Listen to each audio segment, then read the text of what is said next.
This program features live coverage of an African safari and may include animal kills and carcasses. Viewer discretion is advised.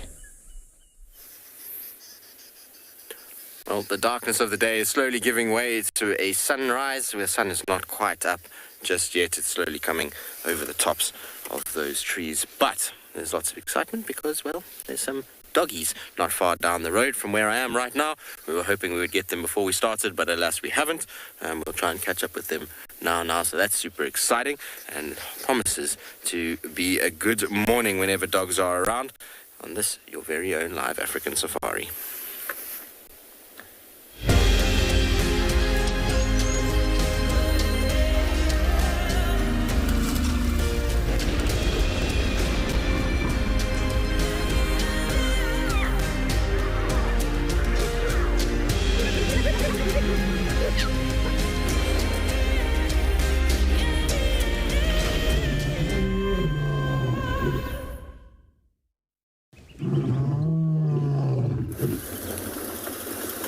Well, good morning everybody and welcome to your Sunrise Safari. As you can see, we're going quickly. We had the dogs, but yeah, they ran away, so we're trying to catch up with them now. The car in front should hopefully have them still.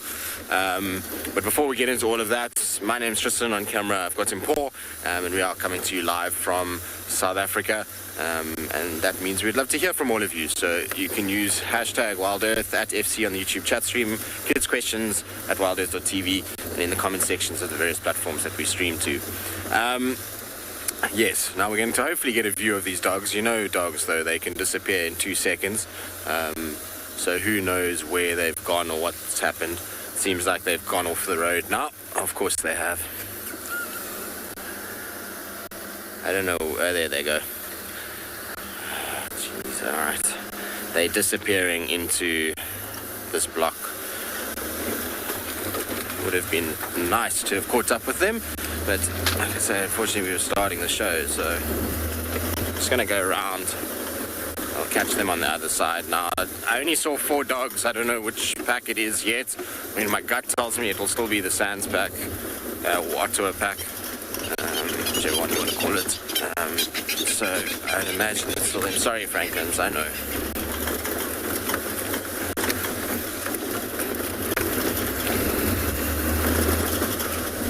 I just know where they're heading. They're going to take a game path, and they should come out this side. So just going to try and get around before they get there. If we weren't awake, we are now, that's for sure. It's a delightful road that we also trying to negotiate, which is as bumpy and as rocky and as bouncy as any road there is.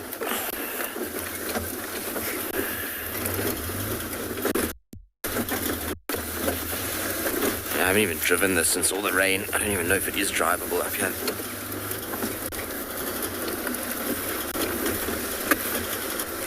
James, indeed. Hopefully we can actually get them. You know, dogs, they can sometimes do this to you where they just disappear on you. You have them for 2 seconds and then they're gone. Especially if they're hunting. Then it becomes a nightmare to keep up with them. But I'm expecting them to come out here. If I go in here, I should be able to find them somewhere here. You can see the density of this bush as well. It's just craziness.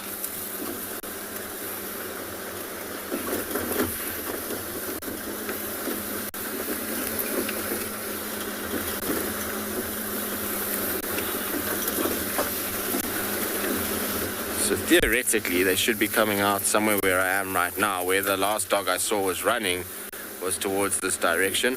But when they're chasing stuff, if they go into these blocks, they can disappear in 2 seconds. And that's the end of that. So I don't actually know if we're going to find them again. They looked like they were highly mobile into this block. Alright, well, while I try and find these dogs, let's send you across to the weather.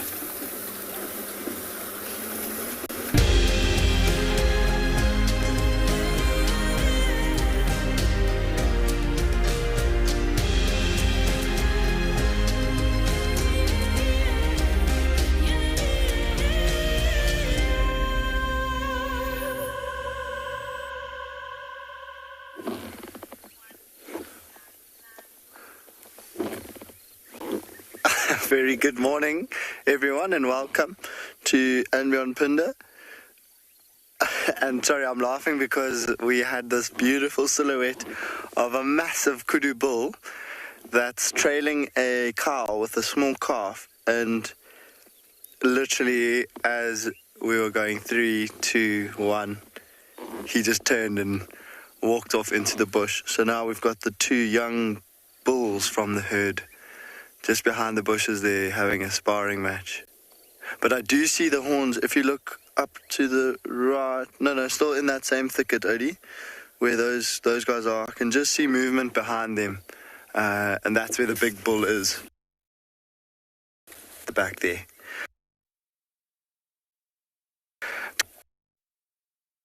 We've come out. The sun is actually still just coming over the horizon wall. There's some clouds up above the horizon. The sun is just sneaking above those clouds. So there was a little gap below where you can see the sun is now. The sun's in the left of your screen. And there's a little like orange line going across the horizon. So the sun came up beautifully through there. Now it's just slipped behind another bank of clouds. And there's some lovely mist in the valley down below, which Odie and I were chatting about. We think it's going to stick around for a little bit because there's no for a while that burn that mist off. But now we've got a good view of these young bulls.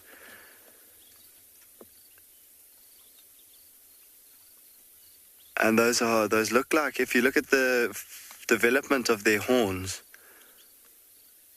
you'll see that they've got more or less one turn in them.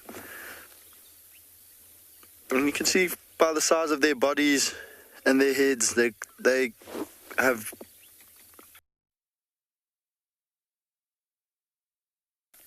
So my estimate would be around about 2 years old. And there's the big one cruising in the back. And look how they stop what they're doing and they just watch and admire him. And then back to sparring.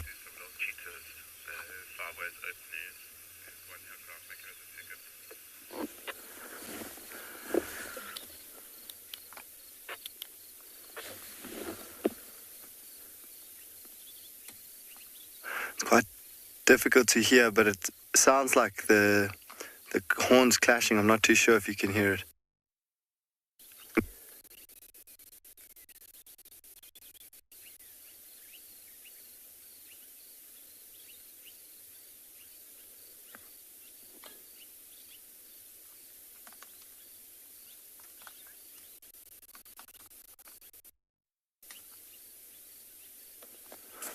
So obviously a little bit out of range, I think, for you, but it basically sounds like, if you've ever heard a horse walking on some loose stones, it basically sounds like hooves moving on some loose rocks.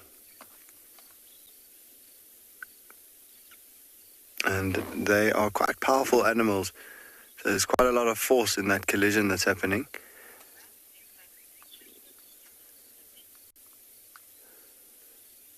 So from I am going to continue to go into the area where we left those 2 young cheetah last night and see if we can catch up with them and send you off to Tristan in the meantime.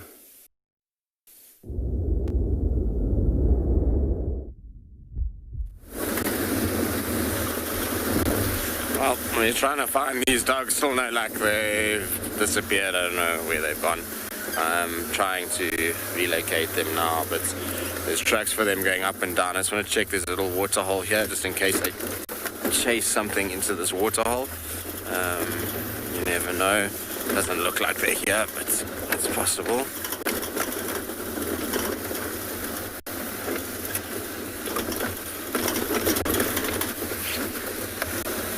So they were who calling, which means that they're trying to find others. Like I say, I only saw 4. There's nothing here, so unfortunately, it's not where they are. Actually, just want to turn off quickly.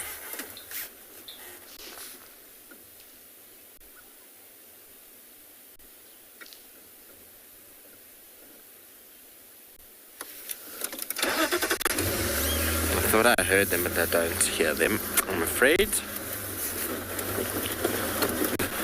saw their tracks on the road here, but I don't know if this is pre or post us seeing them. It's difficult to know with dogs. Especially if they separate and they're trying to find each other, then you find that they can go all over the place.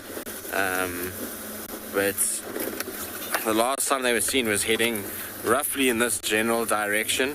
I have a sneaky suspicion that they've already gone far, and I don't know if we'll even find them again. The last tracks I had was just up top here. It's complicated because it's right on a boundary, and I'm trying to, obviously, got to kind of keep everybody in the right places, so. Alright, well, while I check here, let me send you across to Yapi to say good morning.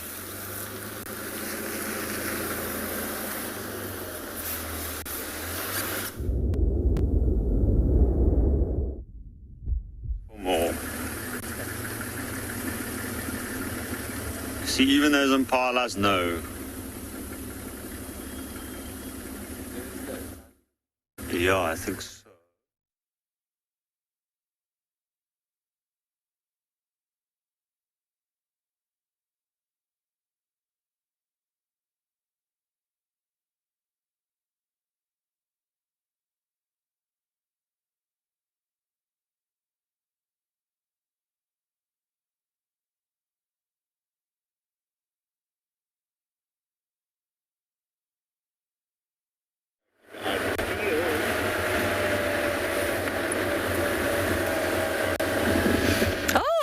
What a start. I did not get that comms, but I'm live.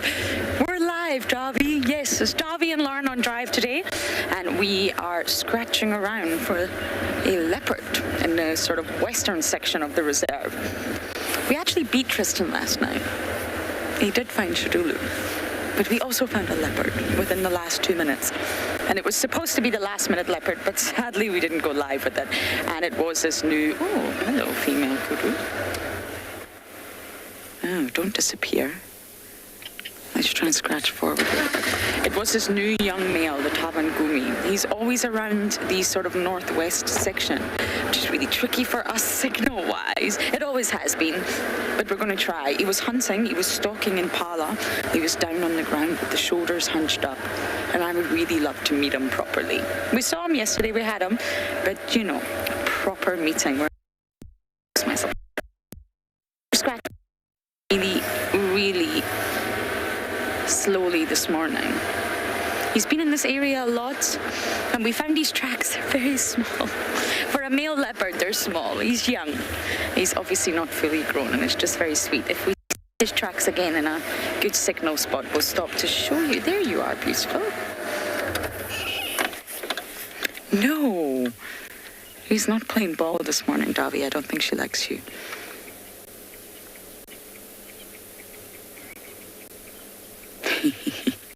Now she is.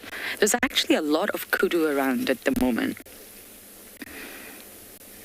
And they are definitely one of my favorite antelopes to see.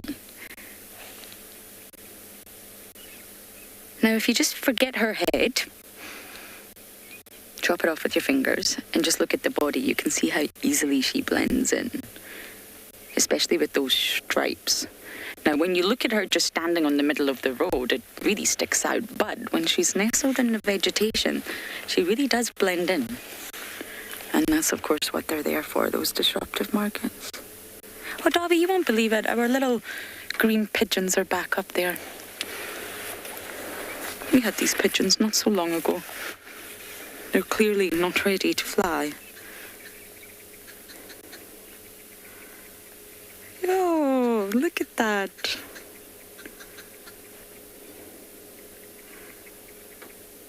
The African green pigeon. Gwen, can I just check you're there? I didn't hear the live, so I just want to make sure I've still got comms. Was this the exact tree that we were on the last time, Davi? Yep. It is, isn't it?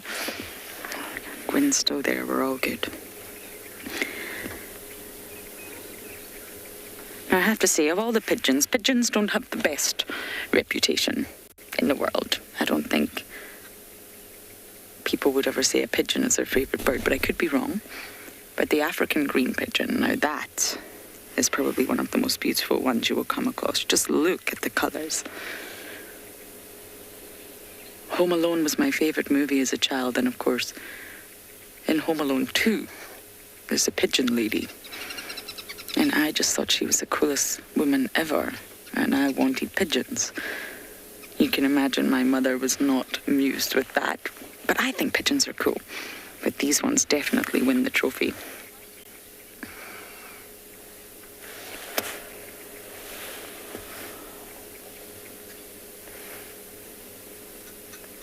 But even the ring-necked dove, which, is part of the sort of pigeon grouping, they're even unique in their very own way. We just overlook them because they're so common, and of course you see pigeons and doves in cities. So we do overlook them, but they're actually very wonderful birds. And that is the exact same tree. Our kudu's about to make an appearance again. But you are being watched over here, Dobby. You see this one?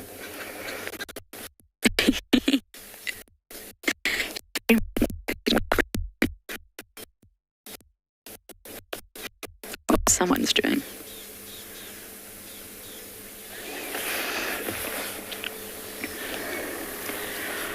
Okay, we're going to continue scratching around for this young male and hopefully we get lucky.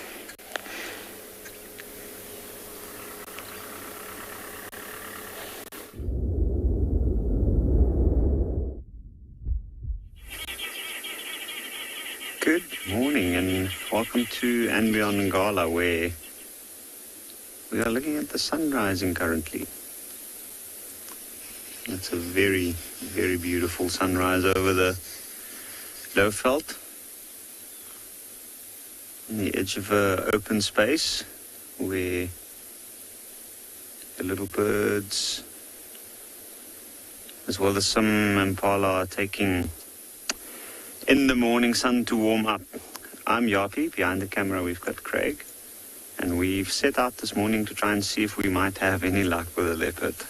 They've been quite elusive over the last couple of days, so we're hoping that we might pick up on something.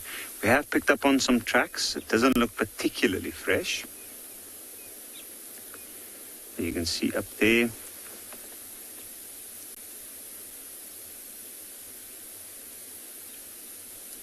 So that is more or less in the direction where we're going to be looking. Now the tracks that we had was in the riverbed and was going up and down, and there's lots of other animal tracks from during the night already over it.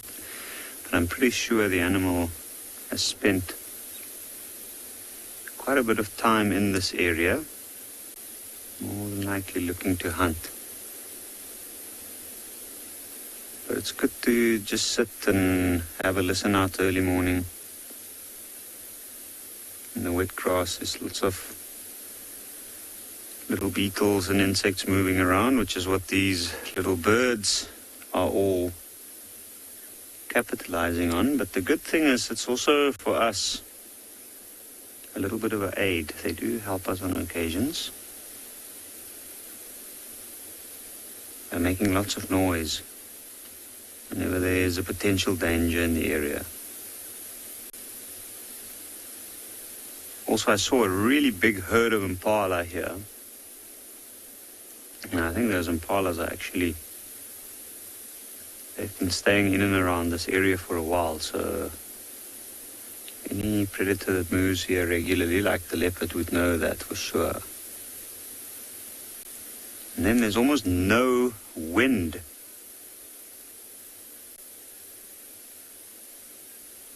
Darcy, what a mesmerizing sunrise. I agree. It is unbelievable.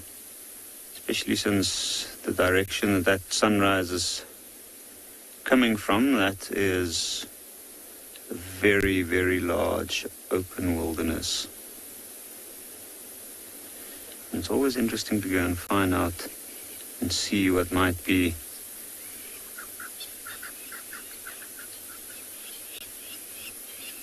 moving in that direction. There's a bit of commotion here.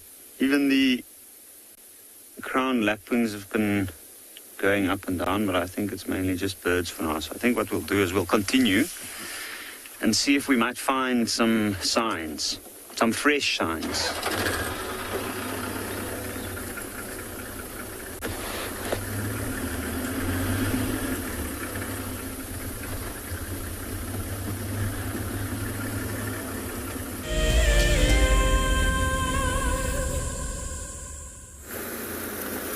If you love to watch Wild Earth, then we are inviting you to join our Explorers program.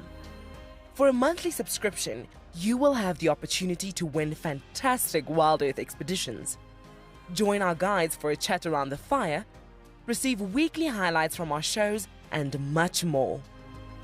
All the money will go to keeping these live safaris on air, which in turn allows us to escape into nature every single day.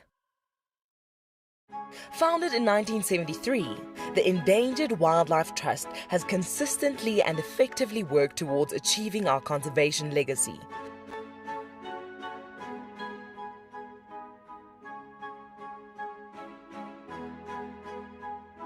Contribute to this legacy by visiting EWT's Get Wild eShop and purchase products with a purpose.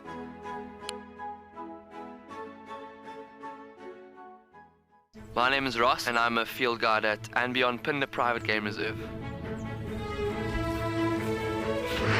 I love getting questions from guests on Wild Earth because I love sharing and learning information about nature with new people, and it also makes me feel like you're all joining me in real life. If you want to ask a question on Wild Earth, then you need to register on our website. Once registered, go to our live safari page and submit your question below our live feed. Look at this, the little one is up and about. Certainly hasn't had enough milk at this age. No amount of milk is enough. Oh, Corky. Too sweet. Oh, look at this.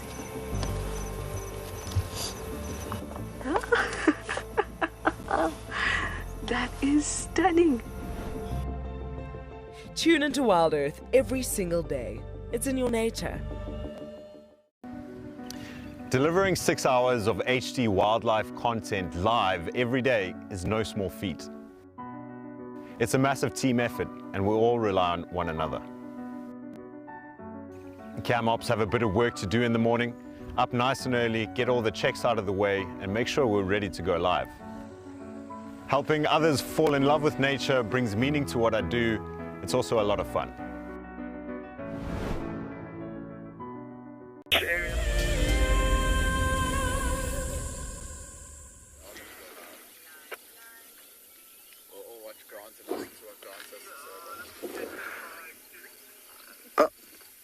Head up. So we have managed to find the 2 cheetah that we left yesterday evening, and they haven't moved at all. They're in the exact same place. There is just a wildebeest alarm calling off in the direction that cheetah is looking, but I can't see it, so I'm not too sure what it's alarming at, and it definitely can't see the cheetah. And then Odie's trying to show you the other cheetah. It's lying right inside that long grass, so you might be able to make out that spotty coat lying inside the long grass, and that is the other cheetah. But what has joined these cheetah at some stage last night or early this morning is a big white rhino. And where it's lying is up on the road. So it's lying on a bare patch of soil.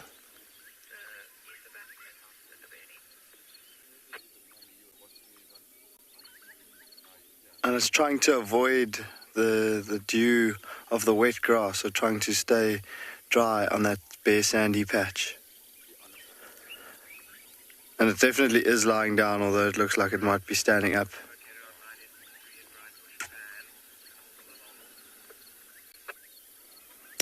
Just the ears moving, and we can't really see its head and face, but it lifts its head up slightly every now and then, and I think it is starting to yawn and show signs that it might want to get moving for the day.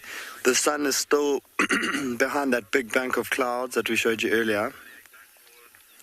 But I'm thinking as soon as the sun comes out on the other side, we might see some activity from either the cheetah or the rhino.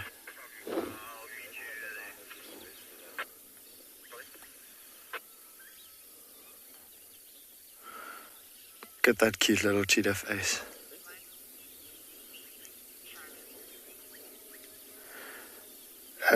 Karen, no. Different rhino species, well, the black and the white rhino that we get here in South Africa, they cannot crossbreed.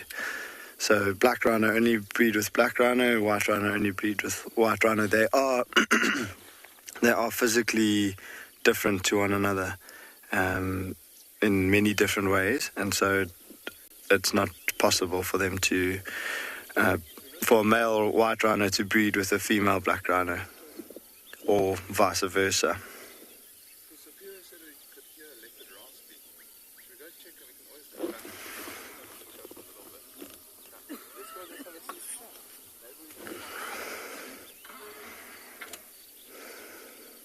Oh, the rhino just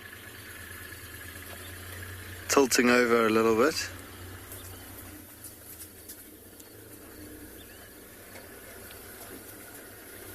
Now you can see the other one, Odie, the other cheetah.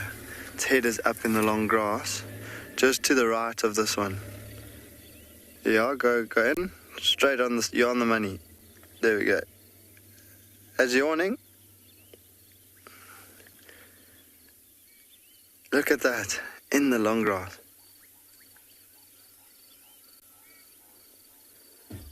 So you could actually see the droplets of water on the grass. Oh, and there it sits up.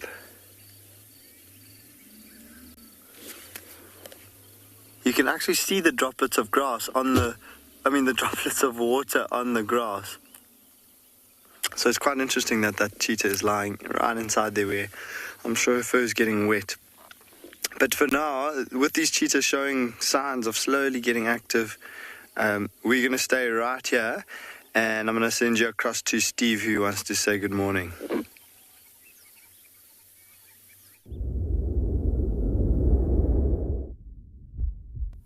Good morning, everybody. Welcome to the dawn. Welcome to the Sunrise Safari and the Bushwalk team. Coming to you live from Eco Training Prideless. My name is Steve, joined by Gert on camera, and as always, delighted to have you with us. I hope you're excited for another morning of botany. We didn't get very far in our trees yesterday, so we've got a few more samples that we harvested that we're going to look at today. We're going to look at the difference between thorns and spines, and then detail the differences in the different types of compound leaves that we have. So I hope you were able to make some notes and learn a few things about simple leaves yesterday. We are here once again at our favorite leopard dam, an area that's quite low down on the landscape. Putting a dam in is generally in the drainage line, so you can imagine that the tree species you find in and around a dam are generally what we'd call riverine or riparian vegetation trees that are water-loving and generally like pretty deep soil with the ability to withstand a bit of waterlogging. And here, some classic examples of some leadwoods.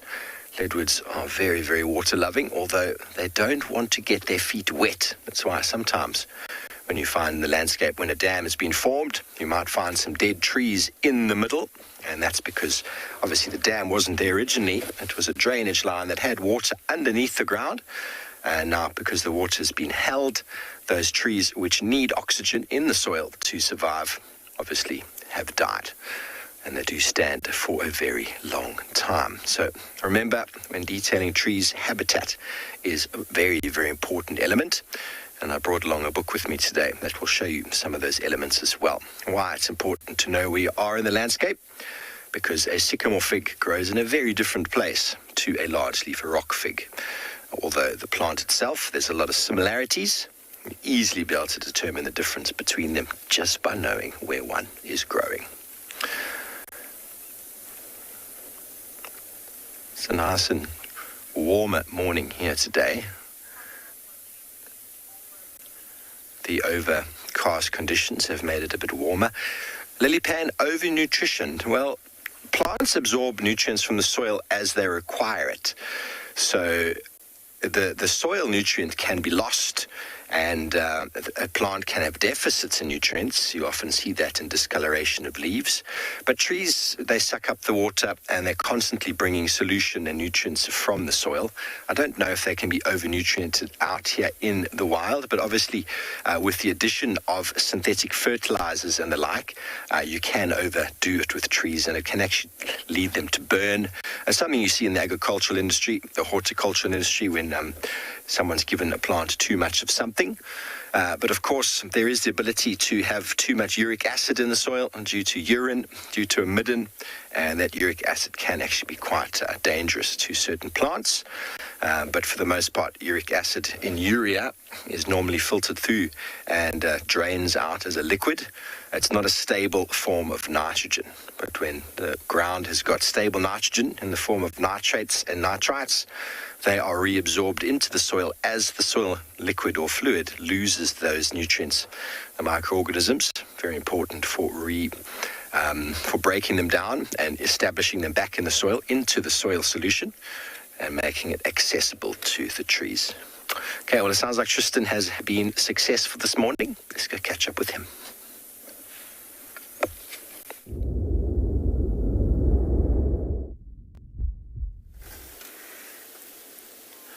Well, finally, we've got a visual of two of them. It's not the whole pack. It's just two that are hunting impalas. I don't know where the rest are yet. We've just had them flying past us. It's definitely the Ottawa pack. The dog in the front is quite distinctive. He's got a big black band in his white tail. So that makes it easy to tell that it's him. But, yeah, they are all over the place this morning, running around in 40 million directions, which is making it impossible to keep up with them. I mean, this dog is now running. Well, the first dog ran off. I don't know if this one's going to go as well. I think this one's just going to sit back and wait and see if impalas come running this way. No, we're also going to go. All right, we'll try and keep up with them. It's very difficult to follow these dogs when they're in the mood that they're in this morning, which is just to go, go, go, go, go. And so they make our life quite tricky in that regard. We'll see how fast they cover ground. I mean, obviously I can't off-road as fast as they run. Well, not always. Especially when they're heading in the direction that they're heading now. They're going to head into a place where I won't be able to keep up with them. But like I said, I don't know where the rest of the pack is. They seem to be split all over the place, because initially we saw 5 dogs or 4 dogs. And then these two came running out from an area way away. We were just randomly checking a lot further ahead, because I know how dogs can be sometimes and how quickly they can cover ground. And we managed to kind of pick up these two at Sydney's Dam. So it's basically from Gowrie Dam to Sydney's Dam. That's how far they've gone this morning. Hello, you lot. What are you up to? The problem is they're going to cross our boundary shortly. We're not going to be able to follow them for much longer.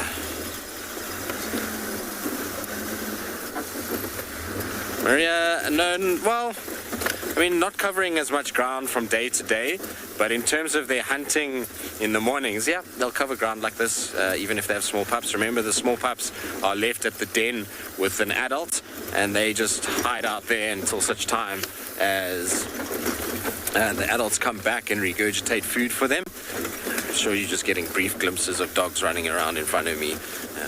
It's going to start getting a little hairy in here, so following at the speed I'm following is with its own risks. They're going to pop out onto Gowrie Triple M now. So with small pups, they wouldn't run like this. Obviously, the pups would be at a den site, but they would, however, move like this in the hunting, and then they go back and regurgitate the food for the little ones. I know there's some big stumps in this little section that we're at right now. I followed Tavan Kumi through here the other day, so you can see my little vehicle track right here, where we came out the block. And now, guys, are we going to run down the main road? There's Lauren.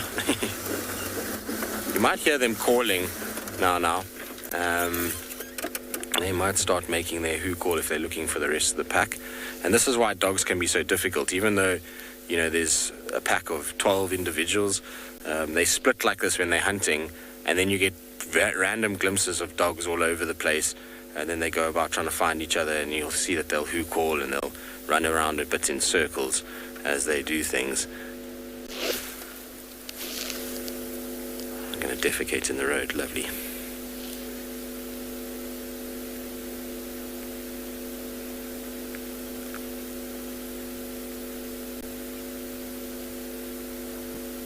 Tavik, you say your day has been made. Well, I'm glad to hear that.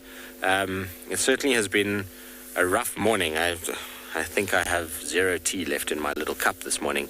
It's been bounced out and thrown around all over the place. We've had to cover serious ground and quickly, which is par for the course with wild dogs. It's generally just chaos with these animals. So, we'll just have to wait and see what happens next. They're intriguing and are always such a treat to follow because of how much sort of adrenaline flows with these guys. It's an animal that obviously is constantly moving. You can see how they trot a little bit, stop and listen, trot a little bit, stop and listen. And everything that they do is very quick and very, very kind of fast-paced, which makes for both entertaining and scary driving at times. To try and keep up with them. I think these ones might cut off the road soon. But I think what they're doing is they're running and listening, hoping that they'll hear the squittering of the rest of the pack on a kill, or the who calls of the rest of the pack. Sometimes it takes them quite a while to actually find each other after a hunting session. They kind of split off, and then it's a whole process to get back together again. All right, let me try and catch up with them. All right, while we try to catch up with our blotched animals, let's send you across to Grant with spots.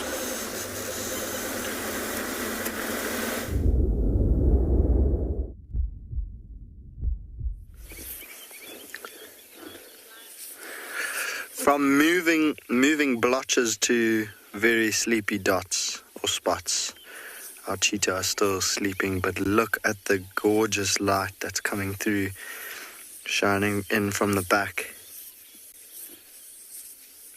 lighting up the grass behind the cheetah.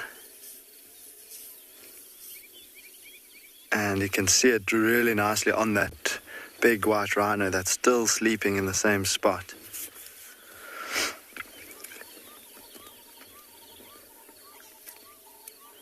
So it's really lovely this time of year, like for Tristan, to have those wild dogs moving nice and early while it's still really cool.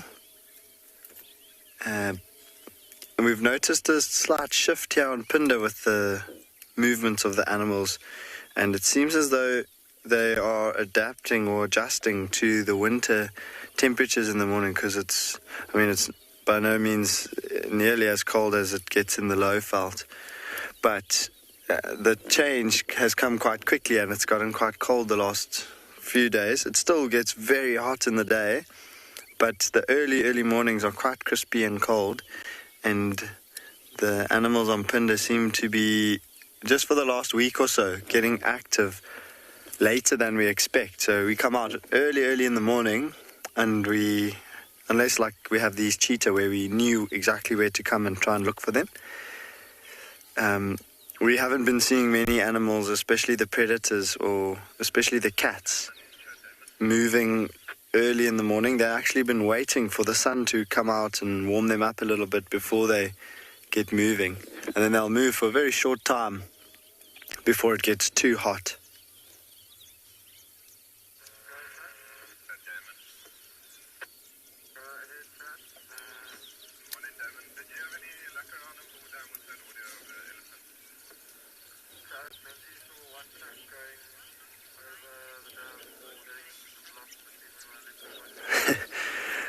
Lisa, the rhino and cheetah are not bothered by each other's presence for now, mostly because the rhino actually has no idea that the cheetah are here. There's no wind or breeze at all to alert the rhino to the cheetah's presence. The cheetah are very, very small, and would be well hidden by this long grass, so there's no chance of the rhino with very poor eyesight seeing the cheetah at all. And the cheetah are lying completely still, so the rhino can't hear the cheetah either. So the rhino actually has no idea. The cheetah, though, they are very well aware of the fact that the rhino is there. They would have heard it walking along the road. I'm not sure which side it came from. I'm assuming it didn't come from the side that we're on, because Eddie's just picked up on some little stickers that are flying around us. And so the cheetah know that the rhino is here, but the cheetah are not bothered by the rhino. They know that they know that the rhino won't do anything to them. As long as they stay clear of the rhino, then they won't have any problems. But if the rhino had to walk past or close enough to the cheetah that it detected that they were there, it would not be happy. So from here, I'm going to send you across to Lauren, who has found her own feathery friends.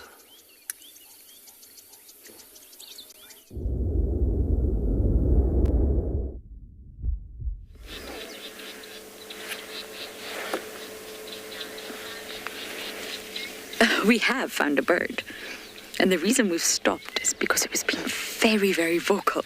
And this is a Koiki Franklin, which is actually, in my opinion, the most beautiful. But beauty is in the eye of the beholder, of course. And I'm hoping that it's going to get very vocal again.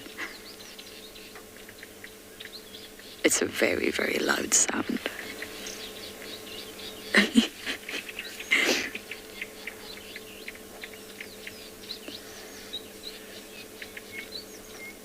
Come on, little one, you look very cozy, I must say.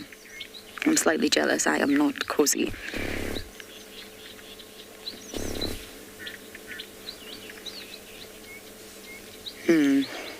No, I think whatever was upsetting this little one has possibly vanished, and therefore there's no need to alarm call anymore. Heard some alarm calls that way. Okay. Davi has heard some alarm calls. I have put my glasses on. My eyes are not happy this morning. And it's so cold that at least I can break that barrier with the cold. Now, we left the area for Tavangumi. That's actually where the dogs ran right through. And as I mentioned, it's a bit tricky to work with signals. So we're just coming in to where Shadulu was. I tried to compete with Tristan last night, but I didn't. So Tristan and Davi, you had Shadulu down this way. That's right. So this is a famous junction that we always check for tracks.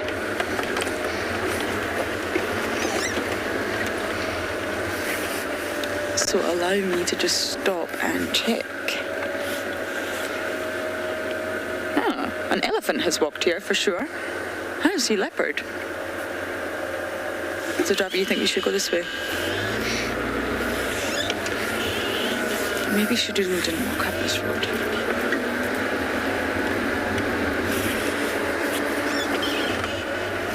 Okay, that's good news. She could still be down here.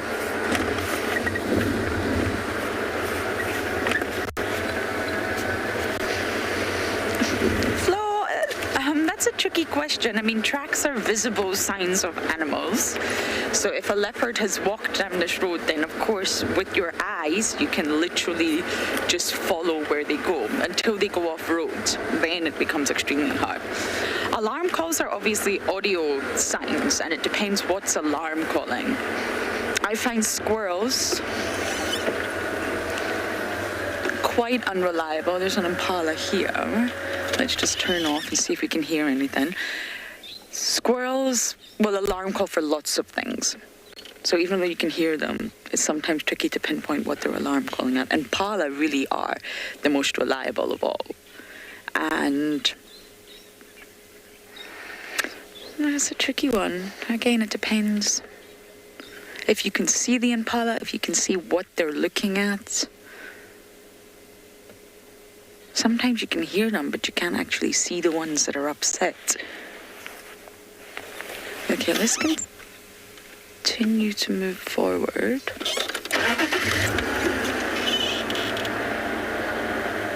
I don't think this was the individual. So yes, I guess it's situational dependent. Like the tracks are easy, and sometimes they can be. And sometimes when they go off-road, they can be extremely tricky.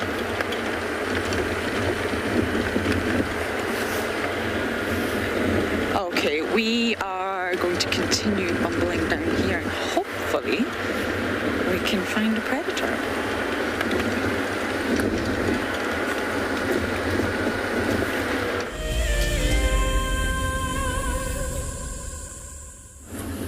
Every creature in nature has been blessed with a mother. There we go, there we go, there we go, first on 4 legs.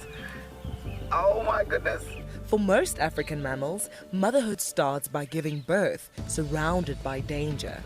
Look, it's kicking, it's struggling, trying to get out. It's like, Mom, I want to be out, I don't want to be in here anymore. How incredible. Babies need constant attention from their mothers as they explore the world around them. As that little buffalo takes its very first steps in what can be a fairly cruel world out here for a young herbivore. Accidents are bound to happen, but a mother's love and sympathy provides comfort. Oh, careful, careful, careful. Oh no. Oh, it's okay, little one. If you want to find out more, then sign up to be an explorer and join Tristan and Lauren at the fire on Sunday the 9th of May to celebrate our wild mothers and the countless difficulties they overcome. Being a safari driver requires some serious multitasking ability. You've got to be able to talk, look at the road, steer, and occasionally get the vehicle into the right gear. Do not crash into any trees. Oh, not so don't Just jump into the car and hope for the best, and you'll see where it takes you. No, I'm just kidding. I'm surprised they're moving as fast as that didn't go well. Who is the best driver? Well, me, of course, although some of the cam-ops might disagree. I love being a cam op for Wild Earth. The animals coming right up close to you, especially like lions. Sometimes you get nervous, but you have to go with the flow. My favorite animal to film is the elephant because of how big it is. But when it's really up close to you, it's one animal that you would say, I really respect you.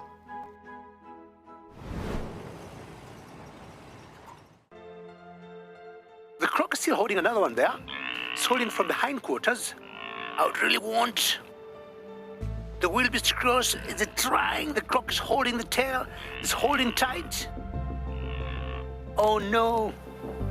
Goodness me. Lucky, lucky wildebeest. You have another day to leave. Expect the unexpected here on Wild Earth daily.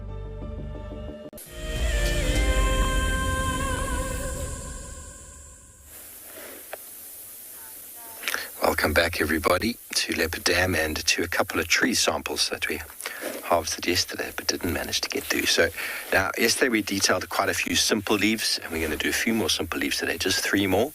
And then we're going to go into some compounds so that you can really understand the difference between them. Because by identifying trees can really add a huge amounts of sort of benefit to any trip that you might do in the Kruger or wherever you happen to be.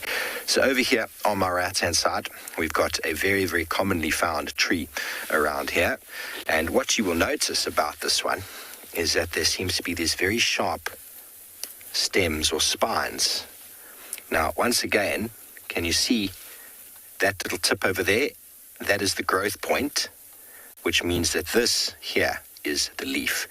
Now, the difference between a spine and a thorn, everybody, is that a spine is actually a modified stem. So this leaf is growing off of the sharp bit, whereas a thorn actually grows from a growth point like that. I'll detail that more when we get to the compound leaves, but this entire thing here is the leaf, and notice once again that they are opposite each other. One on the left, one on the right. Directly opposite, you can see the 2 growth points. Okay, so let's just grab that off. Now, ow. Okay, what you can see with this leaf is that the edge, you can actually hear it. It's quite rough, almost sounds like a zip. And it's leathery, but smooth.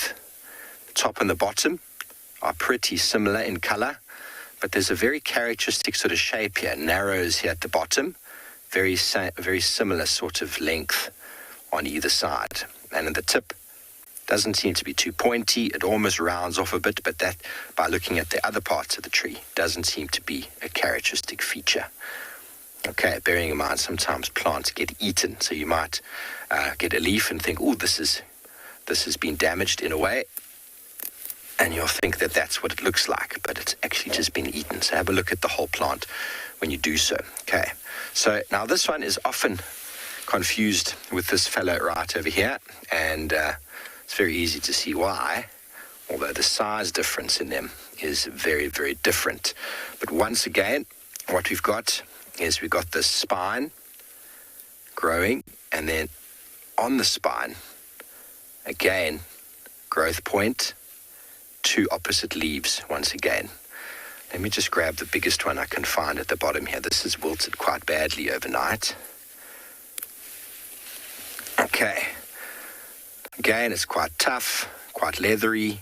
It's not the best example of a leaf, I must admit, but no hairs that I can see. But once again, it narrows quite a bit at the bottom, but there's also a rough edge. Okay, now you put the two of them together, you can see there's really not too much in the way of similarity, but these two trees are of the same family. These are both called spike thorns, which is quite nice to remember. And the very green one over here is actually called a red spike thorn, and you can actually see there's a tip on the end of the thorn there, on the end of the spine, slightly red. Although this one over here has also got the slightly red, which makes it quite confusing. But this one is known as the common spike thorn or the pioneer spike thorn. And this one is actually a remnant of the forest biome. Canova, I'm glad you're enjoying the botanical lessons. I really do enjoy giving them. But we continue on. This tree here you find in the forest. This is a common spike thorn that's found in the forest biome, and remnants to show that the forest biome and all the trees we find out here, or the environment out here, was once upon a time much different. And this tree has somehow managed to evolve into the open areas that we find out here still. Okay, so two spike thorns, very easy to see. Now, the difference when you find this one is it's got a very different bark structure to this one, and the size of the leaves, very, very easy to see the difference. Okay, now a tree over here that almost looks exactly the same. Oh goodness, Steve, how can you be showing us a tree that looks the same? Now, you'll see closely when we look in over here, you can see that there's this spiky bit, but look where the leaf is growing. The leaf is growing from the base of that, not on top of that. So that almost looks like it should be called a thorn. But if we look further down, we'll notice that there's another branch over here, and there again is growing on. So these are indeed spines, okay? But when you look at the arrangement, you'll notice, I'm not sure if you can see that, you'll notice that we've got them at different levels. They're not opposite each other. Yes, there's one there, there's one there, there's one there, and there's one there. So whereas these other two, both of the arrangement on the leaf or on the spine itself is opposite, these are alternate, almost like a ladder. 1, 2, 3, 4. Okay, and if you look closely at the stem, it's not very easy to see. If you look closely at the stem, there's a slight purplish coloration to it. And even on the spines, there's a purplish coloration.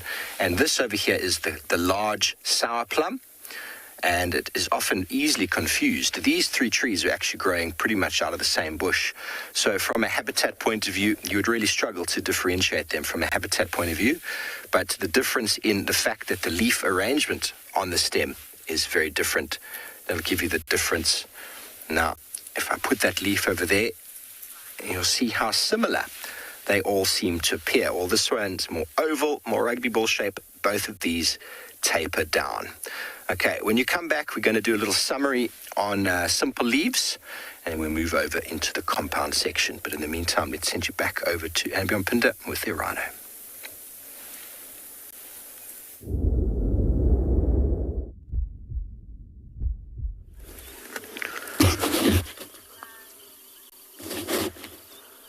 What a gorgeous, gorgeous scene, hey? Look at the stunning light shining onto the grass and just giving this rhino a silver lining. And the little oxpeckers, red-billed oxpeckers just all flew off of him.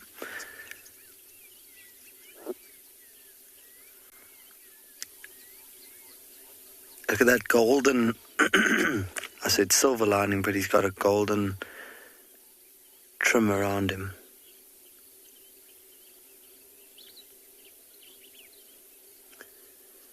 And I think right now, the sun is just absolutely hitting the spot.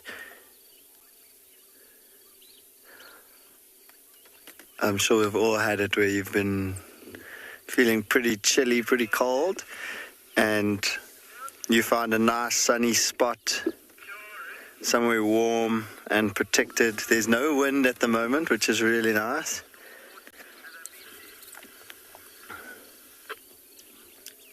And that's exactly what this rhino's got. It's got a nice bare patch of sand underneath it. And you see how he moves his chin from side to side like that. It's almost like a comfort thing.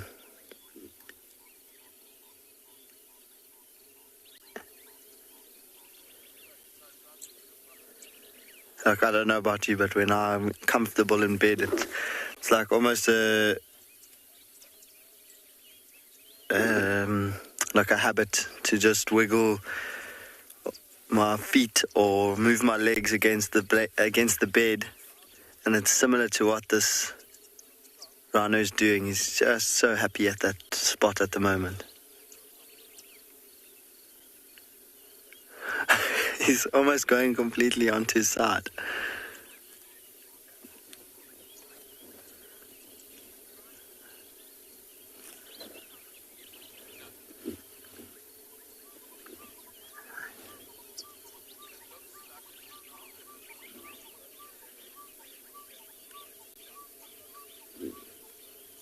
He is enormous.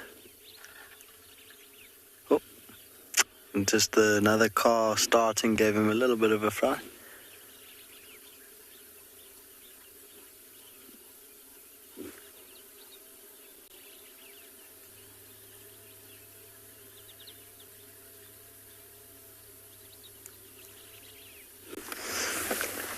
Sorry for the movement, I just want to check. I think the cheetah might be moving behind us.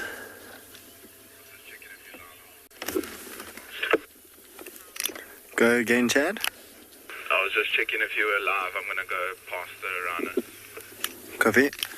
Okay. I think the cheetah is still in the same spot. We're going to stay here, and I'm going to send you across to Yapi.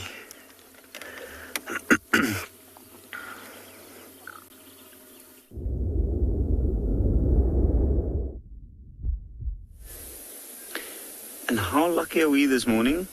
I know that we're only seeing a tree at this point, but behind this tree is something white moving there at the back. There we go. A secretary bird. And that is quite a rare sight on Ngala indeed.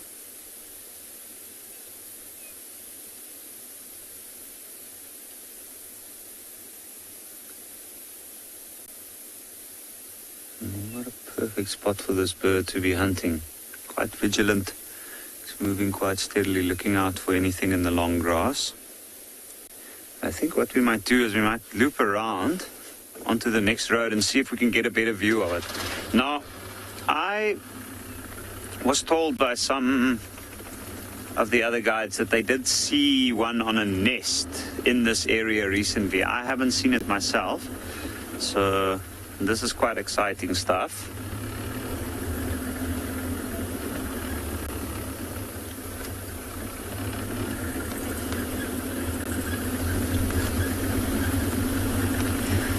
But these birds, as well as ostrich, we don't see the large ground-dwelling birds that often here. Even the Kori bustard, which is quite odd, because if you go other nearby areas, you often see them regularly.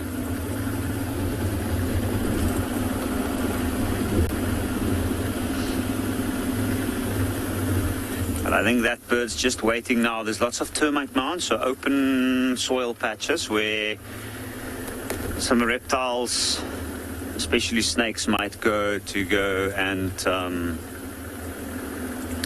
bask in the warm glow of the sun.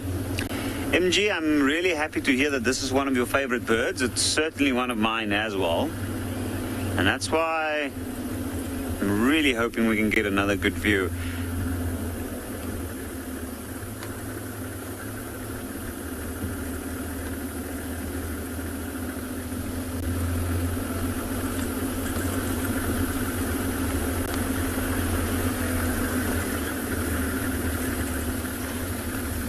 Now with these birds here, it's straight up ahead from us. Ooh, and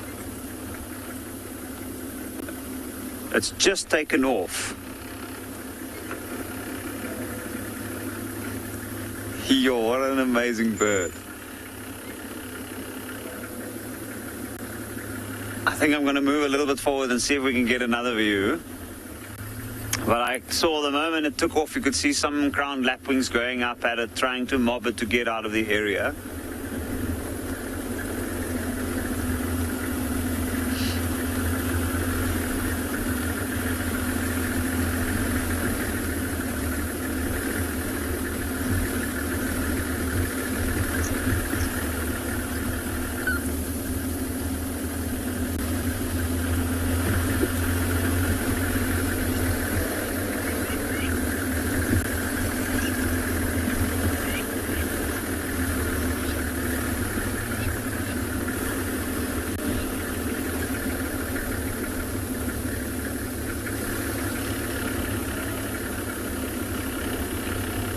Lincoln, secretary birds usually, I can see it far off in the distance where it's flown into the next clearing,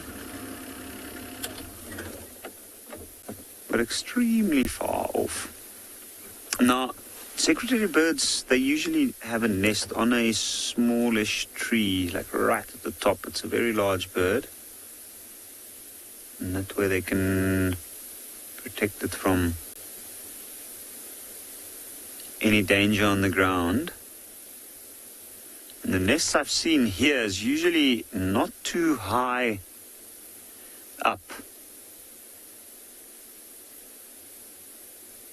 But it also needs a tree with quite a dense flat crown, somewhere where it can build the nest at the top. It needs quite a large platform as well.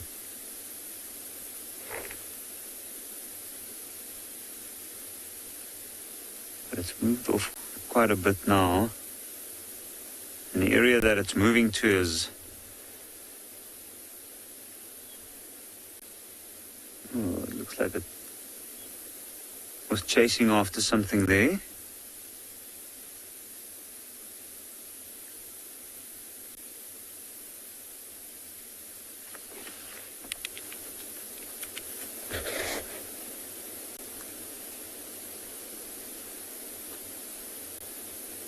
But alas, no luck, looks like. I think while we have a look at the antics of this bird, we'll head back to Grant with his relaxed rhino.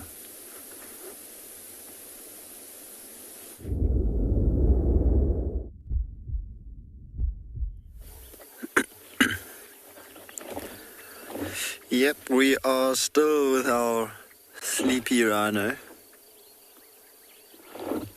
And it's really, really pleasant actually. We're giving him a lot of space and a lot of time and just creeping closer.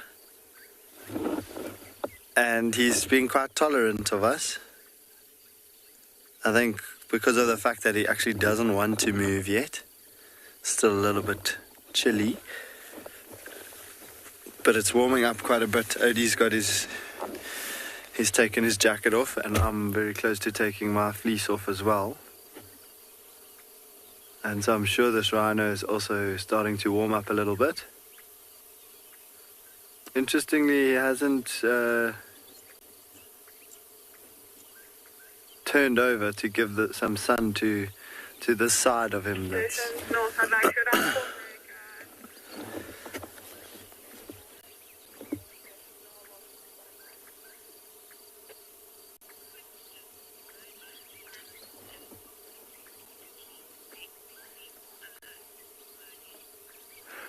Birdie, that's a very good question and a very good observation. They do always seem so alert, and most of the animals in the bush in Africa don't unfortunately go into a deep sleep.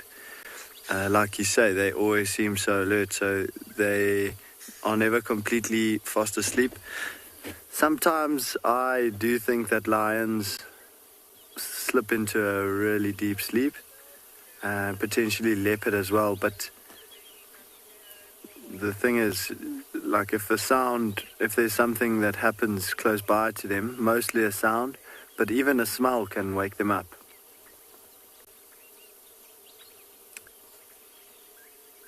So they get short little stints of deeper sleep than the rest of the time, but most of the time they're just resting, actively resting, and most of them can rest certain parts of their brain and while they're resting parts of their body. But a deep sleep is very unlikely in the bush. I mean, even something like a big white rhino bull like this, he doesn't have too much to worry about. But the fact that he's got such poor eyesight means that he doesn't actually know what is around him, and any sound could potentially be a threat. To him. So it's that fear of the unknown that is what keeps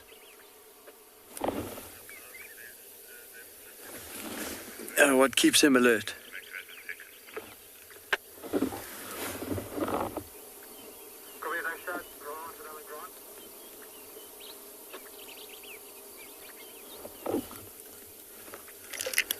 Damon, you can join us as a second. They are just to the western side of Five Ways, or northern side of Five Ways.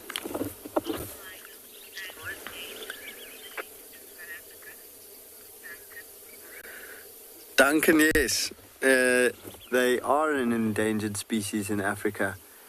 In fact, and in South Africa as well. The rhino population has taken a heavy decline in recent years due to poaching. But in the last year or two, we've seen promising signs that their populations or their numbers are stabilizing and actually even increasing. And that's due to decreasing poaching, but also increasing the areas that rhinos are able to live and survive in the wild. And of course, really good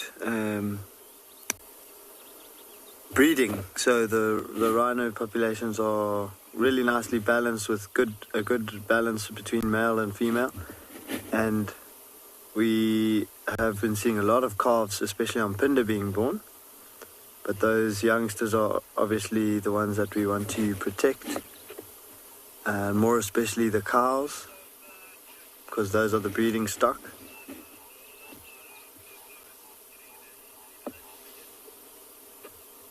And so yes, white rhinos and black rhinos are both endangered. Well, while our rhino snoozes, you're going to go back across to Steve with some more botany lessons.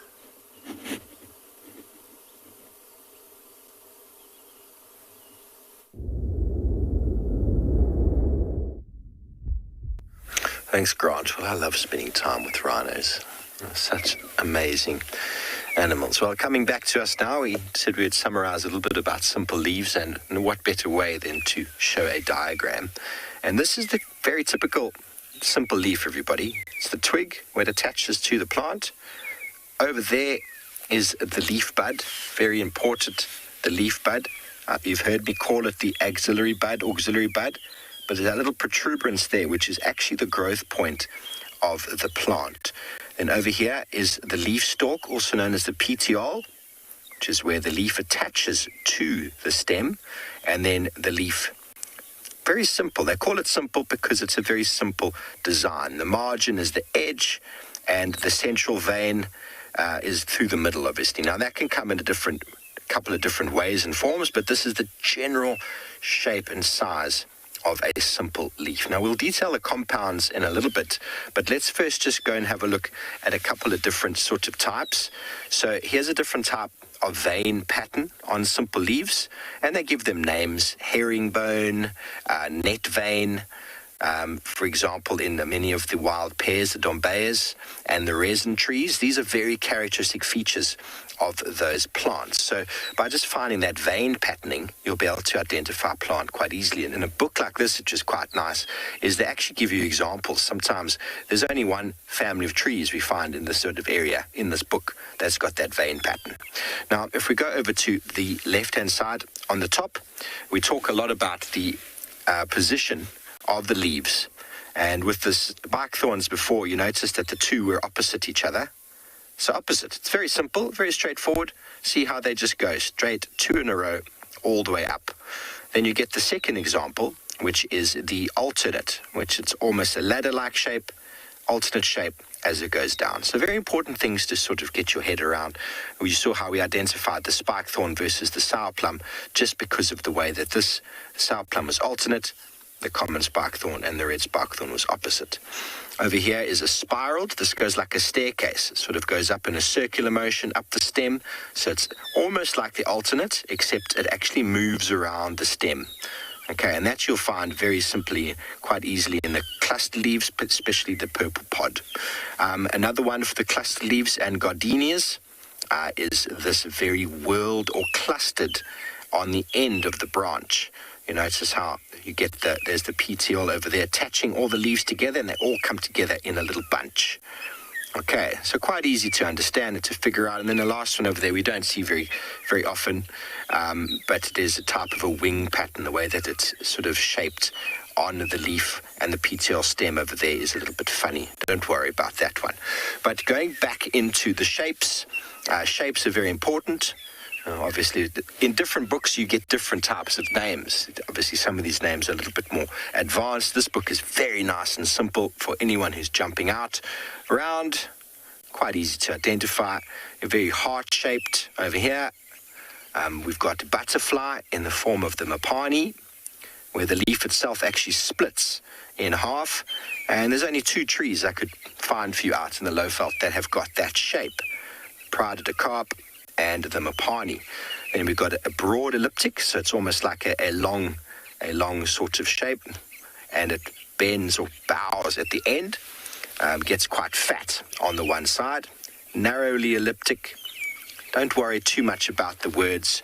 Whenever you have a book and you're looking at it, it will explain in the glossary what some of these words may mean. It might say this is elliptical, you don't know what that means. Go have a look in the glossary, give you an explanation. And then triangular. Okay, now the margin itself, we've spoken about that before. The margin is the edge of the leaf, and here obviously it's very smooth, very, very smooth, which we saw in some of the leaves yesterday in the guaris, but then also it was wavy, the guari tree, and actually over there you can see magic guari is very wavy. Nice characteristic feature. Now in the spike thorns now we had them quite toothed. They were quite sharply toothed over there. You could actually scratch it. Sounded like a zip. And then another one deeply serrated. Now I don't know of one that looks like this, lobed. You probably won't find one in the Lowveld, but it's just an example of the different shapes that you can get for some of these leaves. So in saying that, that is sort of a narrow summary of of some simple leaves that we've gone through, and when you come back to us, we'll jump into the differences between the compound leaves.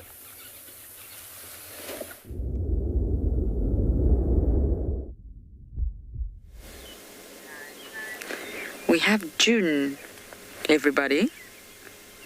Just slowly sauntering around the den. It's not the best views, but we want to show you that she's present because the cubs are also out. We have Intima's son gnawing on a delicious piece of wood. And Navella's also out. We haven't got the best views of her at this moment, but it is nice to see an active den. And it's a little bit later, maybe because it is cold, it gets active a little bit later. I mean, we're almost at 8 a.m. now. And everybody's out and about. Haven't seen Intima at the den in a while. She's not forgot, she's got a baby.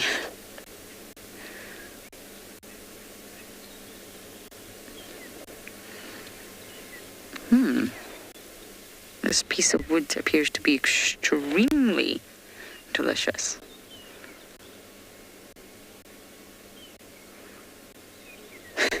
The amount of fun one can have with a piece of wood.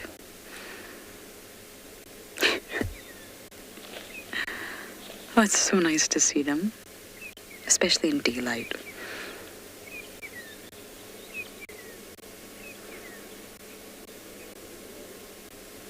Now that's twice Davi and I have came by the den and we've spotted June.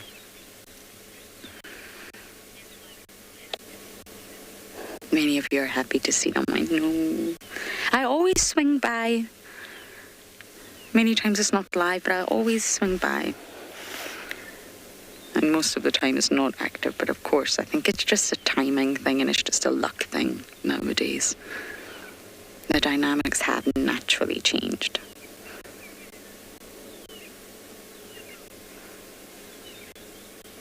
But Navella's getting big and very fluffy. Shall we go forward a little bit, Dove? Okay. June's still there. I can still see her off in the distance.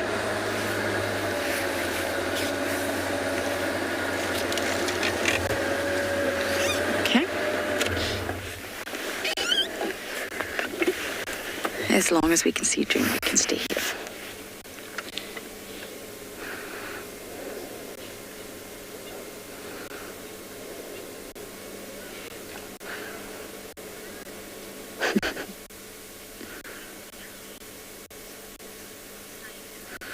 Okay, we're going to try and stay with our Druma clan as long as we can, but I believe Yapi has also found some hyenas.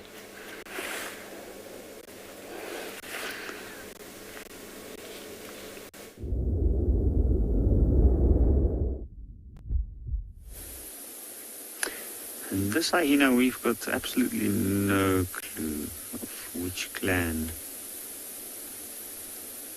it's coming from. And at this point, it doesn't look too bothered about anything else or other than having that snooze. It's interesting, it was kind of a cool morning. And normally you'd find hyenas laying in the cool ground next to water or the mud on a hot day.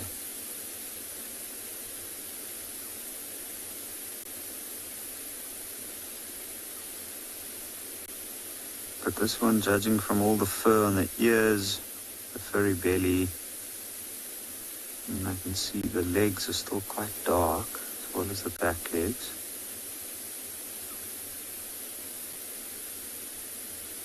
And the face is not as black as a more mature hyena. I'd say this is a young one. And possibly came from its den somewhere not too far off from here.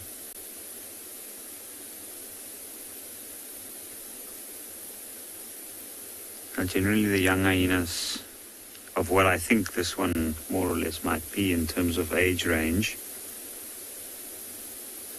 they are very inquisitive and they move a lot during the night, so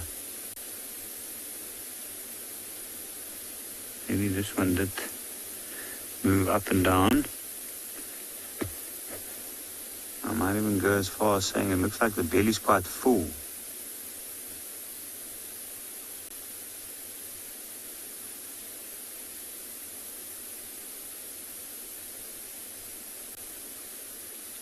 Judging from the loose soil around it, I think there's been quite a bit of activity, maybe been scratching a little bit to try and get...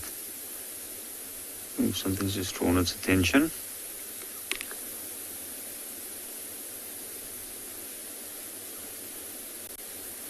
Wasn't too important.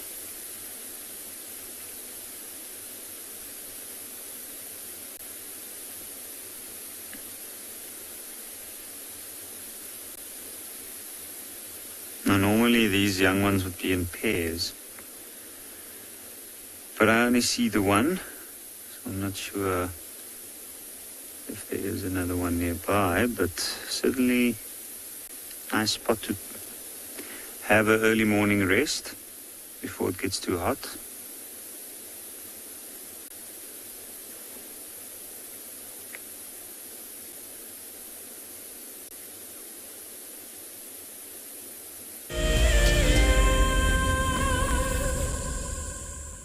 Do you dream of an African holiday in unparalleled luxury?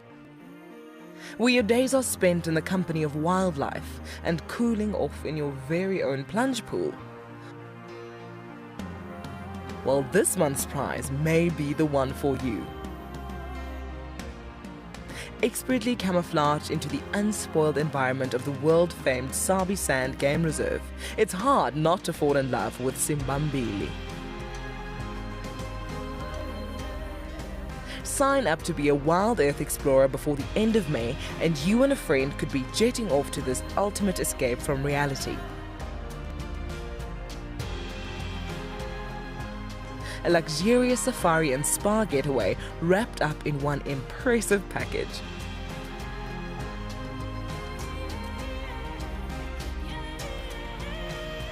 Wild Earth explorers, it's in your nature. The Mara Triangle is a jewel in the Kenyan conservation crown, and thanks to the dedication of the Mara Conservancy, it thrives as one of Earth's greatest national treasures. We have been experiencing a reduction in the whale snails that we collect on a monthly basis, and this is basically attributed to our intense patrols. Over the years, this courageous team of anti-poachers has reduced poaching to almost zero. Mimi naitwa Stephen Olereso. Nimefanya kazi miaka 16 sasa. Kuanzia miaka 2002. Hao wanadamu ni wenye utua sana sana inaogofya ni wale wenye wanaenda kama ndovu. Wanatumia kama bunduki. Sasa hiyo ndio huwa inakuanga hatari sana sana kwa sisi.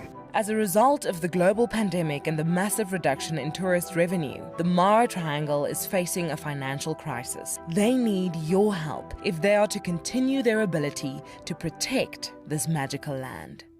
My name is Lauren, and I'm currently working in Djuma Private Game Reserve here in South Africa. I love answering your questions during the live safaris. It's my favorite part. It feels like you're on the vehicle with me, and I'm able to teach you exactly what you want to know. If you want to ask a question on Wild Earth, then you need to register on our website. Once registered, you must go to the live safari page and ask your question below the live feed.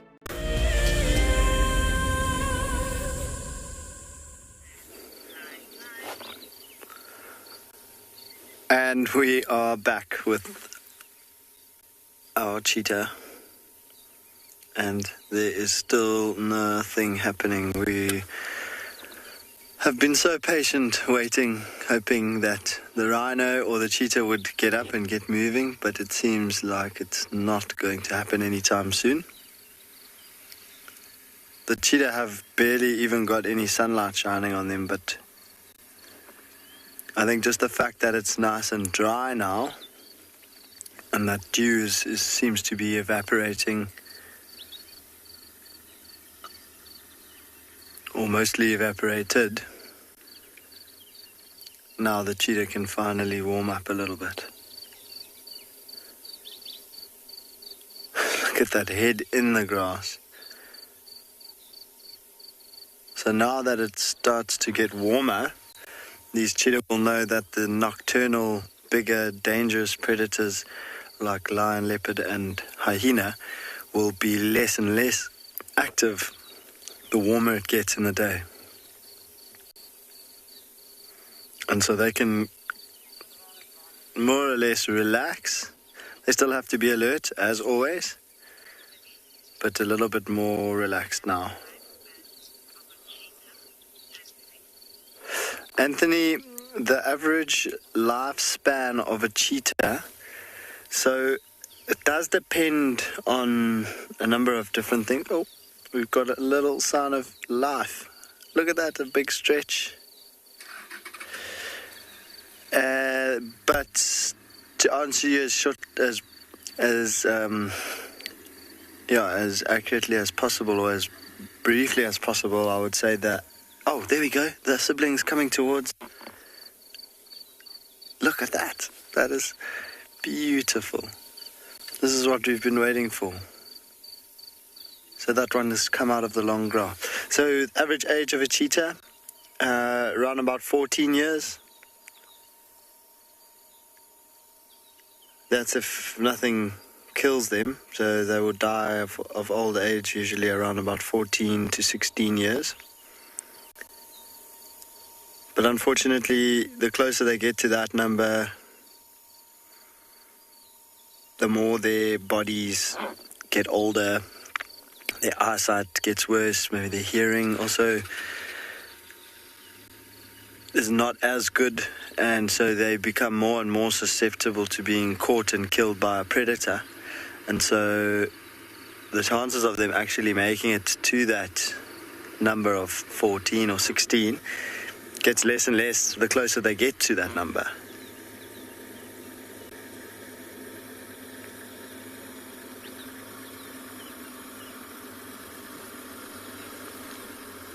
But cheetah can live for even longer than that if they don't have too much competition.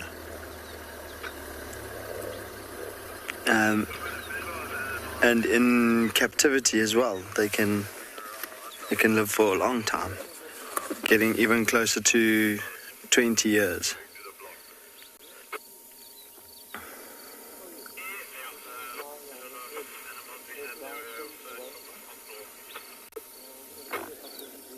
Oh, and what has happened is our rhino has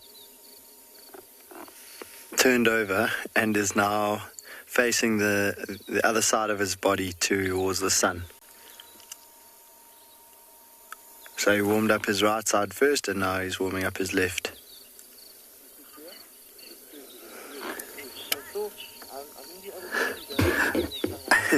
I agree, Ruth. It is time now for these cheetah to get up and move. But remember, they also have got full bellies. Well, relatively full. Yesterday their tummies were looking quite big and full. And so they've had now, since we last saw them, 12 hours to digest. And so quite a lot of that ball of food that we could see yesterday has gone down.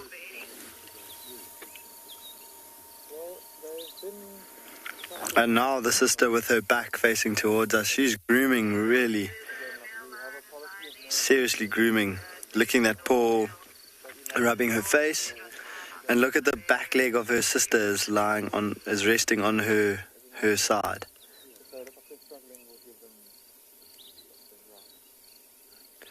See that, can see quite clearly that baby fluff on the back of her neck.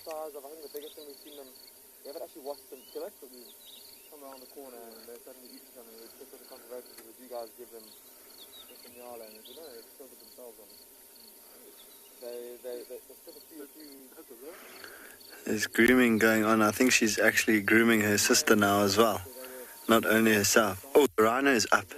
Look at the size of this white rhino. And he looks like he might start moving now. We haven't moved, so we haven't disturbed him. And when the other vehicle that's just joined us arrived, he was still lying down. So I think he's finally warmed up enough that he wants to start moving. So, although things seem as though they are going to start happening here, I think we are going to go and see what else we can find this morning and send you across to Steve in the meantime.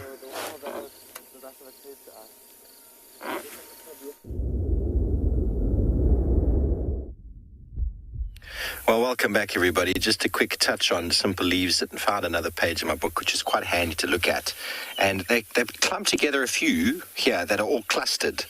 So if you happen to find some clustered ones, you could quickly have a look. What do they look like? The waterberry, the saffron, silver cluster leaf, the jacket plum, Spirostechus, that's the monkey thorn, monkey orange, the gardenia, and then one of the corkwood coniferous species. So quite easily, just through that, you can jump to a page looking at clustered. Another one with veins from the base, 3 veins from the base, is very characteristic in some families. The black monkey orange, very characteristic with the 3 veins. We also know the buffalo thorn over here, very characteristic with the 3 veins from the bottom. The wild pear as well, it's got those 3 veins. Okay, these are specifically found in riparian areas or riverine, quite nice long leaves. They can take you over there. And then just another couple examples of the leaf shape. Here we spoke about the bilobed, the mapani, and over there is the pride of the carp. You can see how similar they are. The lobe isn't as pronounced, but yet it's still very, very similar. Ability to fold up, and then butterfly once again with the false mapani, which I've never seen before in my life. I'd love to find a false mapani, and the green thorn torchwood. So just by looking at that, quite nice to be able to find exactly what it is that you're looking for, and it will help you move through. So if we jump to one of the trees that we looked at yesterday, the magic worry, when we look at the tree initially, we find the leaf, we see how nice and wavy that leaf is. Very, very useful. Now, when we talk about habitat, here in the Kruger National Park, the Kruger National Park pretty much is a cross-section.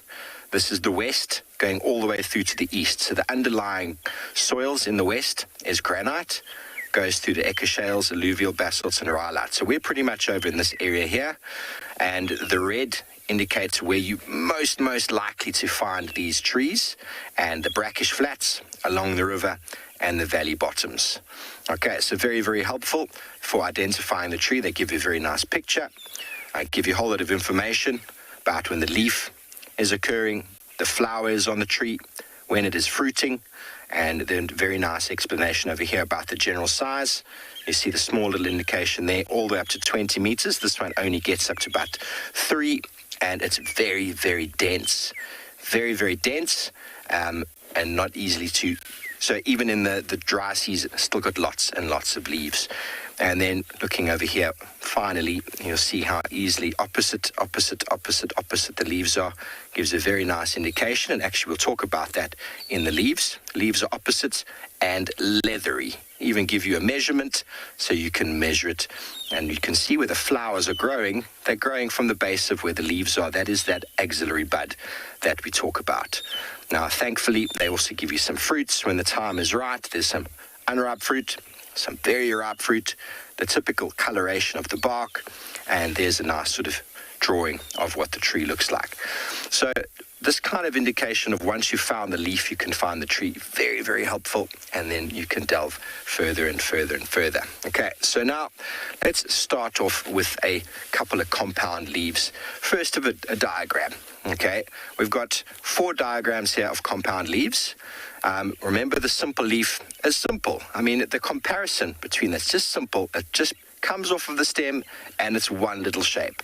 That shape might vary slightly, but it's one little shape. Now, compound leaves is you've got one that is compounded once. Here is the main stem. There is the leaf bud over there. Very important to find the leaf bud, which means that this entire thing here is the leaf. Okay, that's the leaf, and then if you see where the leaf goes, it's divided into another set of leaflets. Can you see how that is one leaf that's divided once? So it's once broken down. Okay, if we jump just over to the left, you'll see that this is the same sort of structure. There is the leaf stem, there is the leaf bud over there, and the same leaf broken down into a smaller one, and then that itself is divided again. You see when I talk about twice divided, once divided, twice divided. Very important to understand the difference between those two. Twice divided, all the acacias are twice divided, the sickle bush twice divided. Once divided, the marula, the false marula, the scotia, boerbean. Okay, so very important to see. Can you see how that leaflet is not broken down? That leaflet is broken down again. Twice divided, once divided. Okay, so that will help you very, very much in the breaking down of where the trees will go next, because in any key, in any book, it'll first go, is it simple? And then if it's not simple, it's going to go, is it once compound? Is it twice compound? That'll take you to very different areas in the book. Obviously, there's many, many aspects that can then be added, but very important to know the difference between these two. And when you come back, we'll show you some examples of the first of the compound leaves. And while we do that, let's send you back over to Lauren, who's on a bumble.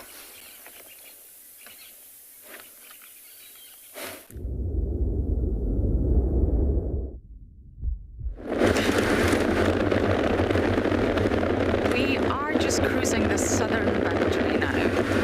Actually, my favorite boundary to cruise. Just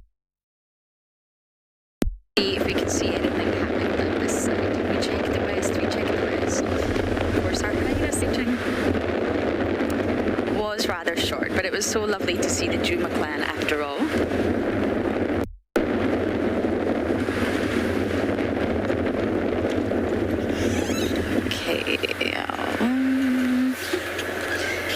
I was going to go to this little pan, but there is some human activity there. So we shall abort that plan.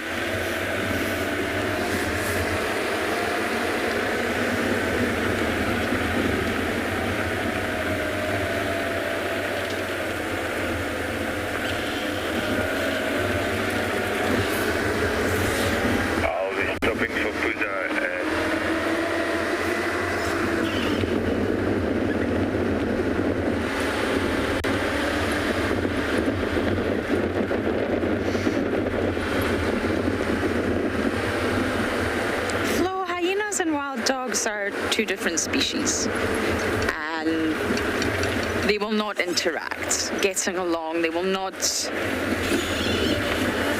sorry, I'm just going to check the Mowati. They will not interact on that level. Compete, yes. Follow one another, well, hyenas following dogs, yes, but it's not an interaction. It's not getting along. It's quite rare to see two different species, especially predators at that level in the food chain, making any sort of friendship. I'm going to check on a little batelier here. So hyenas are notorious for following animals that they know will deliver food. So they do follow the dogs, and they can follow them quite easily because dogs will vocalize, and of course dogs have a very, very strong scent. So they just follow them in the sort of having that knowledge that they may reap the rewards. But it's not interacting per se. If the dogs get fed up, they'll chase the hyenas off. But yes, two very different species with their own agenda. Looks rather empty up there, Dobby, doesn't it? Oh no, I see movement. Huh. There's our little chickadee. Ah, good morning. Yes, it's cold this morning. I can imagine you also don't want to move very far.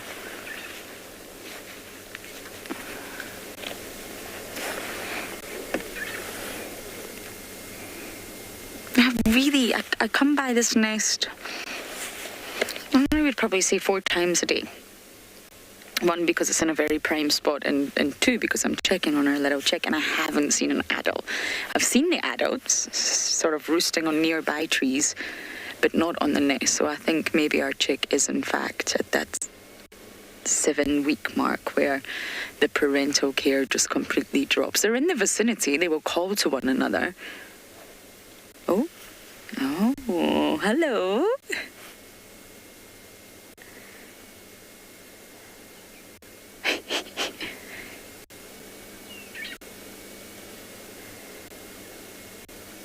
just thinking, that strange vehicle's there again. What do they want?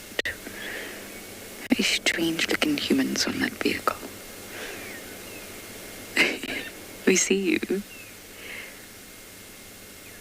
It's just too sweet. But yes, I think the chick is possibly older than I originally first anticipated, because the parental care has to have dropped. I'm here in the morning, I'm here in the afternoon, and we really haven't seen any sort of feeding by mum or any adult sitting on the nest in quite some time. So that makes me think that we've reached a stage where the parental care does drop, and it drops by 75%. And this is due to the fact that the chick now needs to sort of learn. Imagine a human who's a little bit spoiled, and mom and dad does everything for this little baby. It's not really going to thrive independently because it's used to having things done for it by mom and dad. We can all relate to that. And it's the same for animals. And that's why even the cats, even the hyenas, you leave your offspring. You leave them in a safe place, in a den or a drainage or a nest, but they also have to learn themselves. It's a fight for survival out here. Survival of the fittest. And any individual is not going to survive or thrive if mom and dad do everything for them.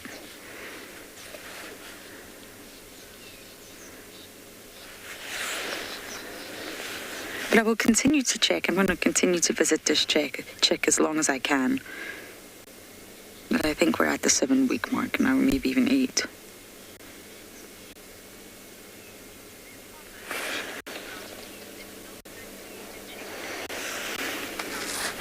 Darcy, you're saying it's so good to see the chick doing so well. I know. Battaliers do have a high success rate. They invest a lot of energy, time, and care into just one egg. It's quite a large egg, and of course it's a large chick. And they just put a lot of investment equally into it. Not doing the same tasks, no, but it's equal investment. Dad hunts, mum tears up the food, mum incubates, dad builds the nest. So they're not doing the same task, but they're still investing in the future offspring. So yes, it's so good to see it doing so well. I really love this little chick.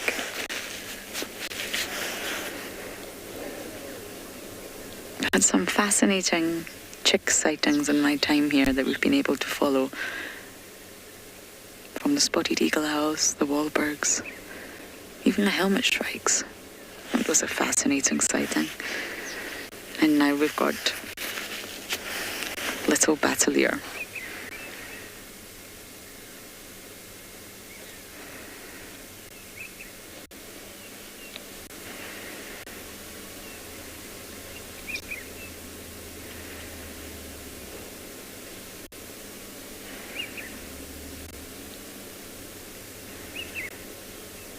Might be all we get this. Oh no.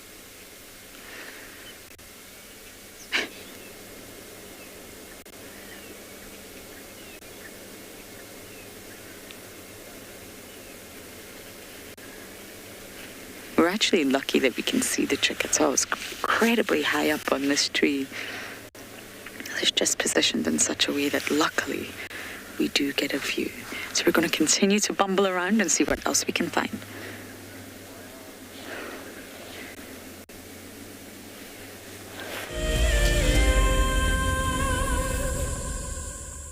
So every creature in nature has been blessed with a mother. There we go, there we go, there we go. First on 4 legs.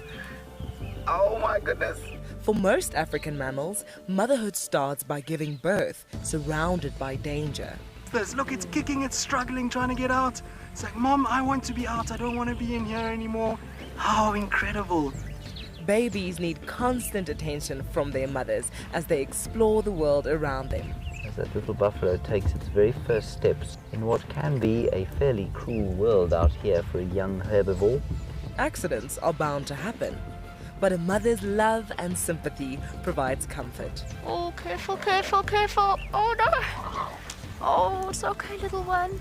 If you want to find out more, then sign up to be an explorer and join Tristan and Lauren at the fire on Sunday the 9th of May to celebrate our wild mothers and the countless difficulties they overcome.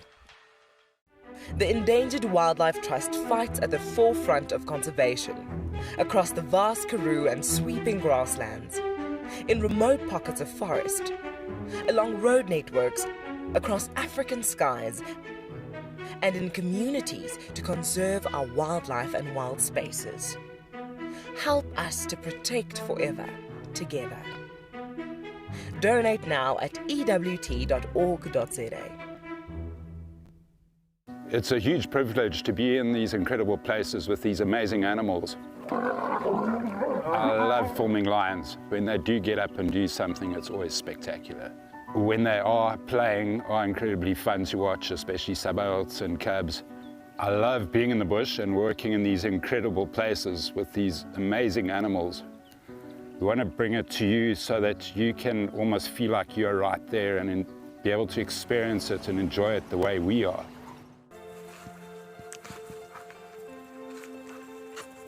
Hello, Mama.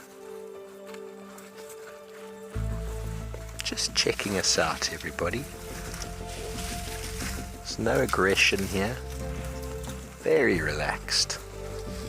A herd of elephants moving around your car like that is truly, truly magical. Tune into Wild Earth every single day. It's in your nature.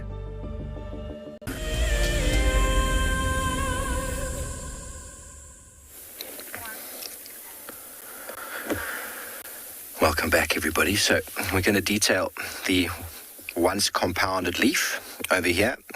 Remember, just compounded once, broken down once. So at the bottom of the page, there's two types of once compounded leaves. Ones that end in a single leaflet and ones that end in two. We call that a terminate leaflet. We call that a two-terminate leaflet. So this one is called a pair. So that is called peripinnate. The reason why they call it pinnate is because the leaves essentially break down into pinna or leaflets. So that's pair, peripinnate, and imperipinnate. So one versus two. Very, very easy to remember. And what I'm going to do is show you now. I've gotten 3 branches on the ground over here. This one has been discolored quite a bit by probably a nutrient deficiency. And so what we're going to do is we're going to find, and compound leaves also, everybody, they pretty much strip off of the bark, off of the stem like that, stripping off quite nicely. Oopsie. And what we're going to do is put that down, and you'll notice that the leaflets, when they come off, here's the base, and then you can see that that's one broken down, and it hasn't been broken one more time, and they generally are opposite each other. So we get the opposite there, and then ending in one. You can easily see that there's 2 pairs and then one at the end. So that's an in pair. Very easy to see. And what you can notice about this one is that that little stalk over there pretty much is attached directly. There's really not much of a stalk. The leaflet is attached directly to the stem. And when we get this next one, I'm going to rip it off once again at the base. That's not the best leaf. Rip it off at the base and show you once again. Opposite, here is the entire leaf. And they're opposite, coming all the way down till the end, and again, ending in one. Now remember, insects and animals eat them, so always get another example. Don't just pick one and think that's the entire tree, but once again, impair and impair. Now the difference between these two, don't look at the color right now. The color is quite tricky to understand, but what is very important to see is you see where this leaflet is attached. There's actually a little stalk over there. Little stalk, which means that this is called the petiole, where it's attached, and this is called the petiolule. So basically a little leaflet stalk. So the difference between these two, quite easy to see, is that this one's got a stalk, this one does not. Stalk, no stalk. Okay, and the coloration of this one normally is pretty dark green in color, both top and bottom. This is the false marula with the impair leaf, and this is the real marula with the impair leaf as well, but with the little petiolule. quite easy, very easy identification feature between the two, and these ones are often quite sort of grey, ashy in colour. Quite nice to remember, because eating the leaves of the marula is a nice antacid, and all we know, all antacids, enos and all that sort of stuff has got a sort of white, milky-ish sort of coloration. So there we've got two that are impairs, very easy to identify. I'm going to take the next leaf over here. Once again, there is the leaf stalk attached. It's missing a leaf over that's broken off. Don't worry about it. There should be one there. There's another pair. And see how this one ends or terminates in two. Okay, so it doesn't have that solar leaflet on its own at the end. This ends in two. So this is called a peripinnate leaf structure, and very easy to identify. This is the boerbean. If I find the next leaf over here, see, it's not always. You can see how animals have eaten it. So sometimes when you get samples, it's not always great. I actually had to use my stick to get this one out of the tree, so that might have been me damaging it with my stick. But very nice to see the difference between an impair and a pair. So if we find... Oh, where is that page now? Oh, goodness. Okay, I'm just quickly going to have to zoom. Oh, here we go. Look at that. So what's quite nice and easy to look at is here is a pair of leaves with one at the tip. A pair of leaves at the tip. So peripinnate. You can see the long-tail cassia. There's two at the end. The pod mahogany and the weeping boerbean. So can you see how there's the leaf stalk? This entire thing is the leaf. We've got the pairs all the way down until the end without a terminate leaf. Again and again. And then at the bottom, single leaf at the base. You can see all the way down, pairs all the way down to the bottom with a terminate leaf. All the way down with a terminate leaf. And then here again, the marula or the bloodwood, terminate leaf. And then the zebra wood over here, which we'll get to in a little while. Okay, well, it seems like Tristan has got something for us, so let's send you over to him.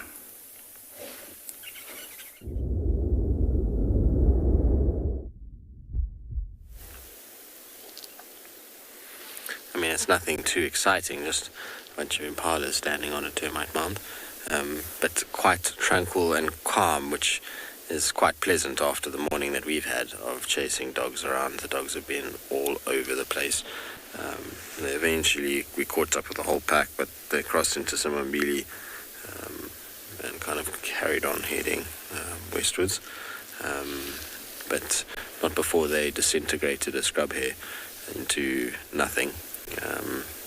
Poor scrub hare lasted about 1 second before it was completely destroyed. So yeah, since then we've picked up tracks for Tavangumi. We followed his tracks a little bit. Lauren actually saw him last night when we found Shidulu, and his tracks cross into Buffels Hook, but in an area where we don't get signals. We abandoned that. We found tracks for Shidulu going back into Simambili as well, so abandoned that, and well, now we're just gazing upon impalas because they've been good to us and not running around too much and are posing quite beautifully on a mound. It's quite common to see them like this. They often like to get up a little bit higher. Also, what grows on mounds often is a lot more nutritious than the surrounding grasses, so it's a perfect place not only to have a vantage point but also to find nutritious food. So it's not uncommon to see impalas, although they don't do it as much as kudu. Kudu are probably the biggest exponents of using a termite mound. And they love kind of going up and finding stuff up there and looking from on top. That's here in South Africa. In East Africa, the biggest exponents of these mounds would undoubtedly be topi. They love sitting on top and just watching around and being above the grass line where they can see predators coming. I actually miss topi. They're pretty cool animals. They're funny with their little head bobs that they have and the way that they go about their business. I don't think so, Christopher. I think all of the antelope are equally vulnerable. What makes them, I suppose, seem vulnerable is that they're so common, so a lot of animals eat them. So the higher the numbers, the more likely we're going to find, predators feeding off of them. If we had as many duikers as we do impalas, you probably find the leopards would eat those a lot. So it really just depends on the amount of availability in the area, and because they're so numerous, it's what makes them seem more vulnerable. But actually, if you think about the number of times that impalas are chased by predators and actually caught, the percentage is quite low.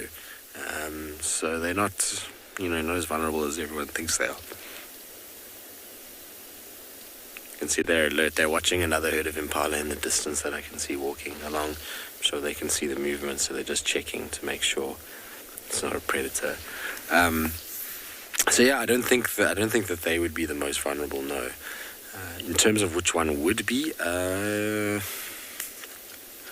maybe little baby steenbok, baby duikers. They have a tough time. In fact, we just saw one now, and I'm so sad. It was in a place where we don't get signal, because we had a tiny little baby steenbok that was lying right next to the road. It obviously is only a few days old, and it's still in that phase where it needs to just sit and hang tight, and its instinct is to not move. And so it was literally, I don't even know, maybe 30 centimeters or half a meter off the road, just curled up in this little ball, trying to stay as small as possible. And it is tiny at that age. We obviously didn't want to disturb it, so we kind of left the area, but it would have been cool to have gotten on. They're super cute, and when they're like that, then they're very vulnerable to predation. So. But yeah, impalas are definitely the most numerous animals that are killed out here, though, but they are also the most numerous animal when it comes to kind of the predators of the antelope species. I think scrub hares probably take the cake from being killed more than anything else. Yeah, the dogs just absolutely fly through scrub hares. It's unbelievable how many they eat in a hunting session. A lot of the time we don't even know about it, because even that scrub hare that they caught this morning, it must have been, I don't know, if it was a minute until it was completely gone, it was a lot. So you can imagine if you lose the dogs, catch up with them, a scrub hare's gone in before you even knew that they ate them. So I think they eat a lot more than you even realize. We know that Tundi hunts scrub hares a lot, so leopards go through them. Snakes, birds of prey, I reckon they're probably the ones that get taken the most out here, out of all of the sort of animals. Again, there are also a lot of them, so easily available and easily findable for the predators. So lots of opportunities to hunt them, a lot more so than some of the others.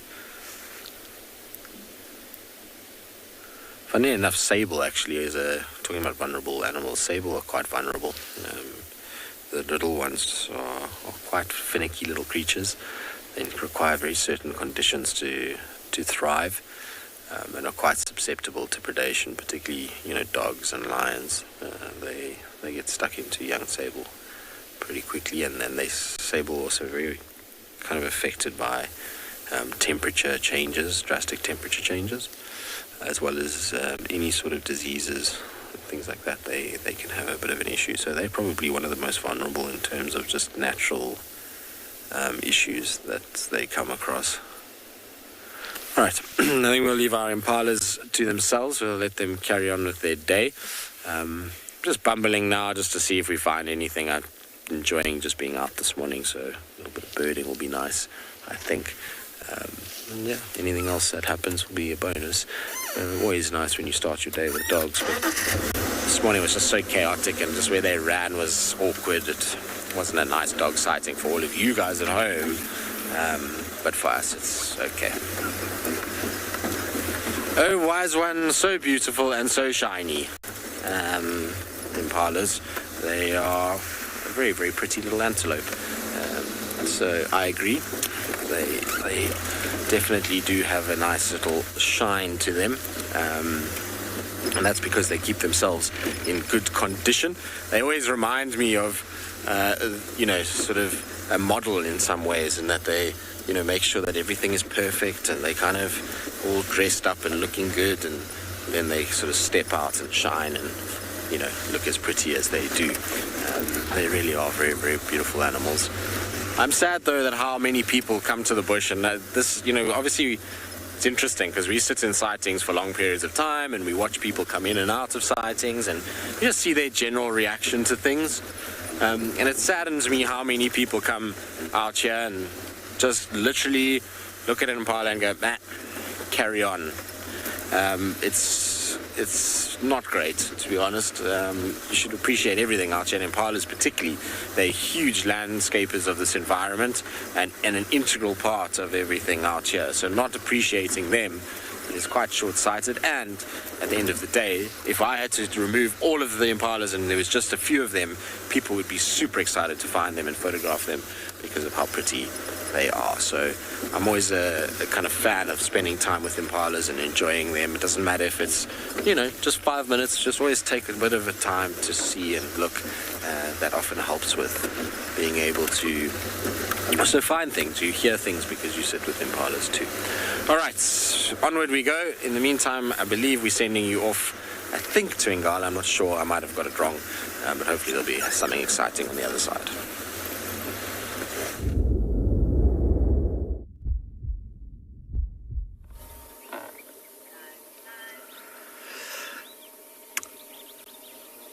Welcome back to Pinde, everyone, and we've come out to one of our water holes just to see what is happening here, and we've managed to spot some little crocodiles. There's some really nice bird life, and there are some hippos moving around. So to give you an idea of scale, just look at that crocodile, and when Owen zooms out, you'll see some white-breasted cormorants. That's a very small crocodile. And in the foreground, there's a hippo that's just moving from left to right. She's got a tiny little calf. We'll just be patient and keep an eye on her because she's got a very small calf. Possibly only a few weeks old. There you go, popping up in front of her. It's very small.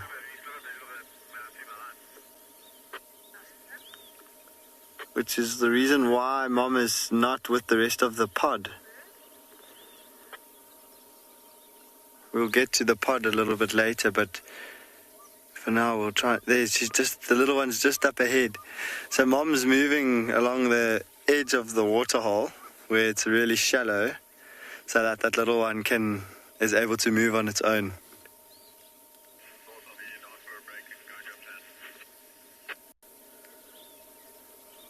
And there's another mom and a calf coming there, Odie. Do you see them? You see that big one coming there, Odie? So there's another tiny one behind it. And Paula, with Mom close by, I would say no. The crocodiles will be very wary of a big adult hippo, and they wouldn't mess with an adult hippo. So with Mom close by, the babies are not vulnerable to crocodiles. But if for some reason they stray too far away from Mom, or for whatever reason get left behind, then there's definitely a risk of a crocodile grabbing one of those little calves. But mostly crocodiles and hippos have quite a mutual respect for one another. And it looks like, we'll just see what happens, but it looks as though the two moms might be coming together to bring their calves to interact with each other. So we'll just see what happens. In the meantime, oh, okay, you're going to be staying with us. So I want to just see what happens with the two cows, but it looks as though the first cow we were following with the little calf, have turned away.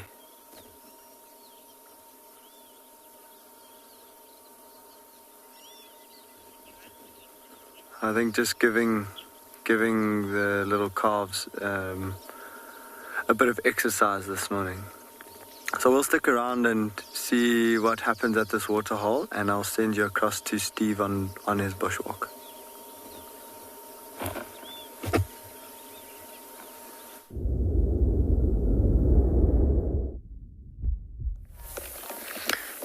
Thanks, Grant. Well, we found an animal, or an animal's found us, should I say, that probably knows more about trees than any of us. It knows the smell, the flavour, the best bits, when to feed on them, how to feed on them. They've designed their entire mouth and body structure so as to be able to maximize their ability to eat leaves. The southern giraffe.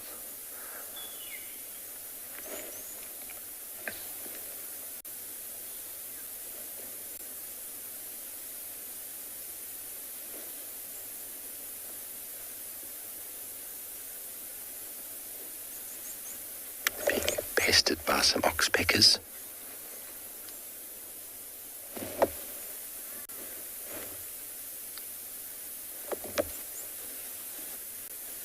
Busy chewing. There comes some zebras down to the left as well. How splendid. Obviously the zebra enjoy hanging out with giraffe. They have similar predators.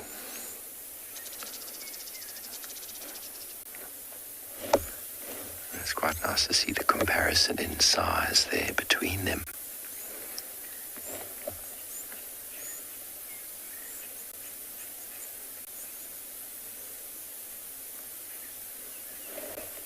Zebra are very vigilant. Giraffe are very vigilant too, but they've got such a better outlook on, or ability to see high above the vegetation and far. So a stalking lion, which would not be seen easily by a zebra, but easily spotted by the likes of a giraffe. And just like that, a moment of peaceful bliss at the watering hole is ended.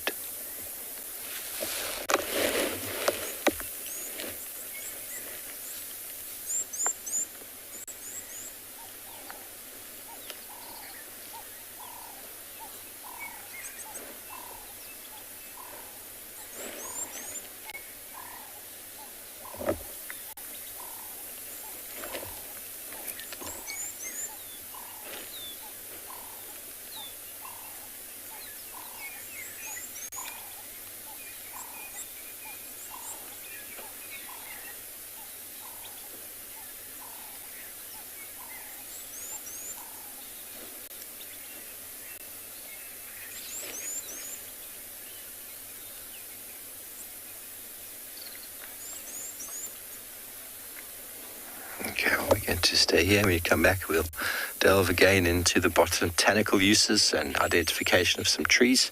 I will send you back over to Pinda.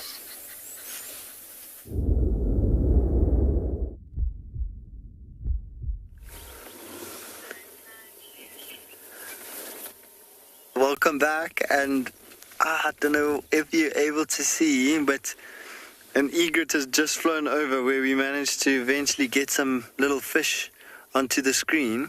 There's the egret, and because we're up on the dam wall, we had an amazing view down towards the water to where there were a whole lot of fish up near the surface, and you could physically see the fish through the water. It'd be quite tough to find them again, because as the egret's obviously dangerous to them. Egret will try and catch them, and so the fish all darted down away from the surface.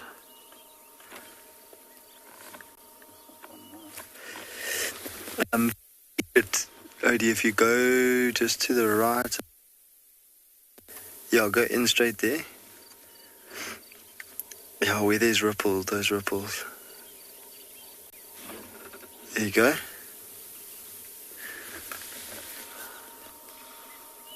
Oh, where those bubbles are, that's where the fish were.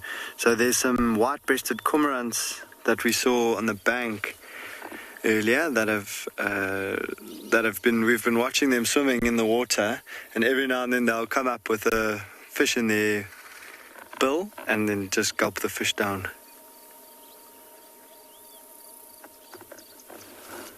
So that got me thinking, wondering if we would be able to see the fish, and I was scanning the bank in the water just below us. It is a serene scene, Jamie, thank you. I agree. And the hippos are just doing their thing. Most of the bigger, older hippos are sleeping, but the mums with the calf seem to be taking their little ones, almost taking the little ones for a bit of a exercise around the waterhole. See these ones here, Odie? Just down here.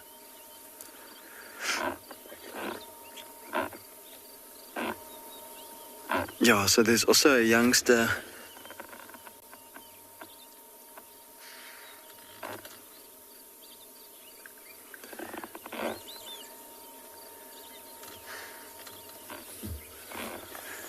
It seems as though there's another little one with that bigger hippo. Whoops. Watch for the little one that might pop up soon. It's been down for a while and it has to pop up. There we go. Tiny. And it's gone. Right next to Mom, the little one popped up. And that little one has to pop up a lot more often. There we go. Look at it. So sweet. Has to pop up a lot more regularly or frequently than Mom does. Mom can hold her breath for more or less 8 to even up to 10 minutes. The little ones only around about a minute, 2 minutes when they're first born, and then that grows as their lungs grow, that time that they're able to hold their breath for.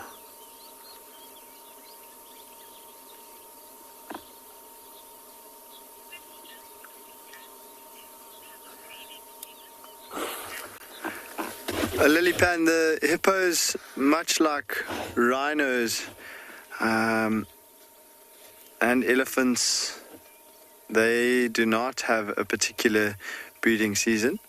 But once again, they have a peak in the births in the summer months or going into the summer months, just in order to give the youngsters a really good chance when there's an abundance of food.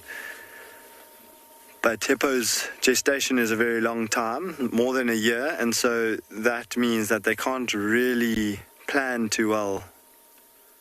I mean, it is a set time that they are pregnant for, but it's not like a seasonal thing like impalas.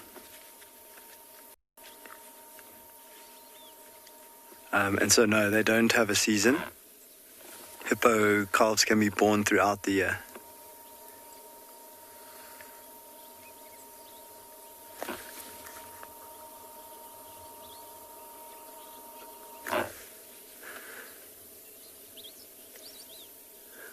Oh, you hear the white-faced whistling ducks calling.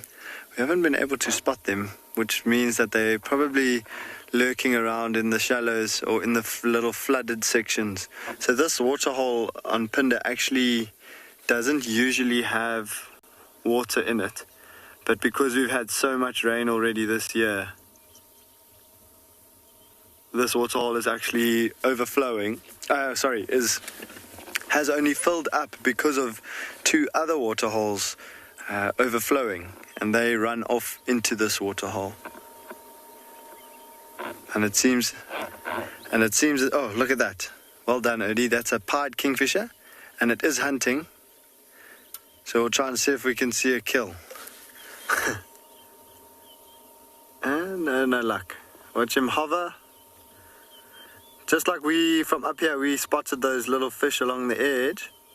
It's exactly what that pied kingfish is doing. It's hovering over sections where it's seen fish before, or where it thinks there could be fish.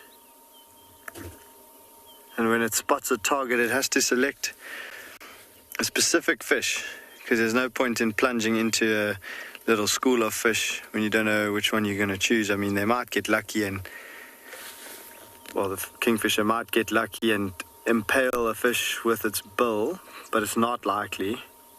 So the kingfisher actually has to pick a specific... it's just amazing how they fly so fast down into the water and almost bounce off of it.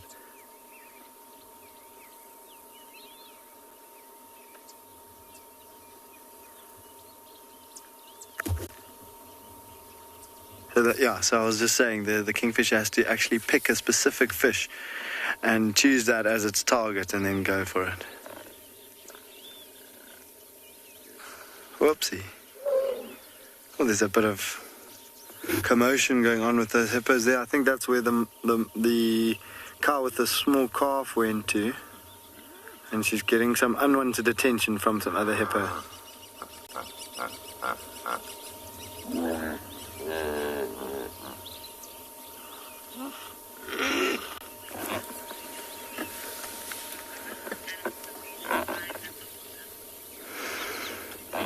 We're going to sit here for a little bit longer and just see what else happens and send you across to Lauren, who's also found an animal that you sometimes see around the water.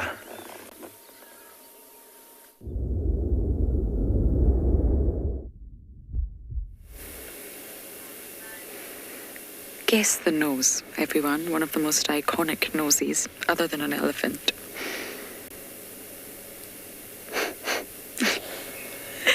Oh, that was so delightful. We have a gorgeous female waterbuck here. Oh, okay. She really posed. She held that pose for a very long time for you all. Yes, you did very well. Oh, you just have to love waterbuck.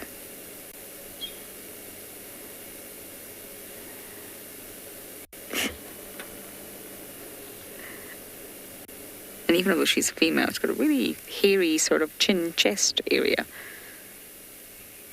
But naturally, the males are really easy to identify, similar to impala, the only ones with horns. But different shaped horns. They're not part of the spirally horn groupings of antelope.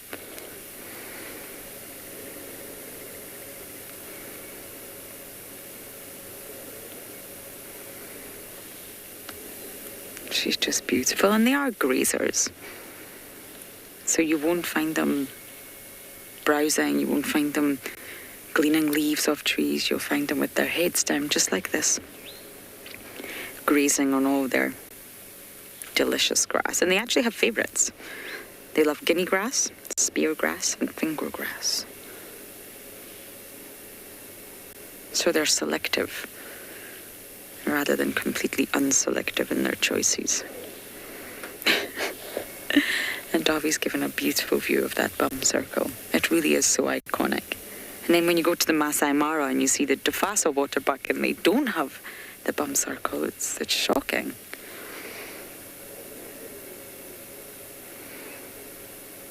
But it really is a follow me sign. They've got quite a neutral brown coat, and it's there to stand out. And it's there to stand out so that others can follow, especially the youngsters. Anna, you love the hard nose. And now we're looking at the bum. But yes, I love the hard nose too. I wonder if we can just go forward, Davi.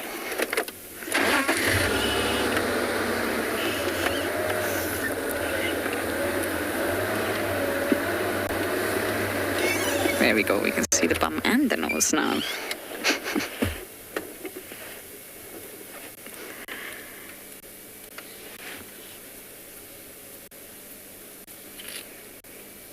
See the tail constantly swooshing, acting as a fly swatter to protect those sensitive regions.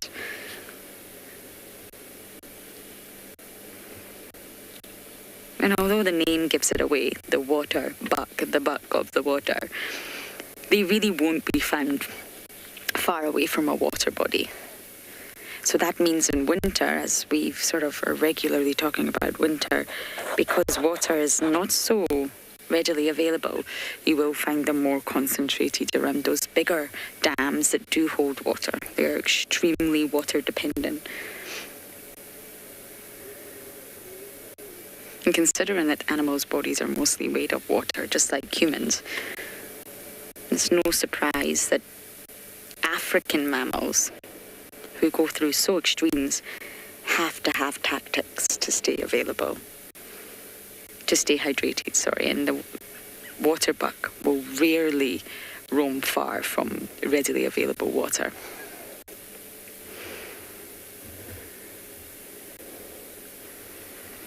is key to their survival.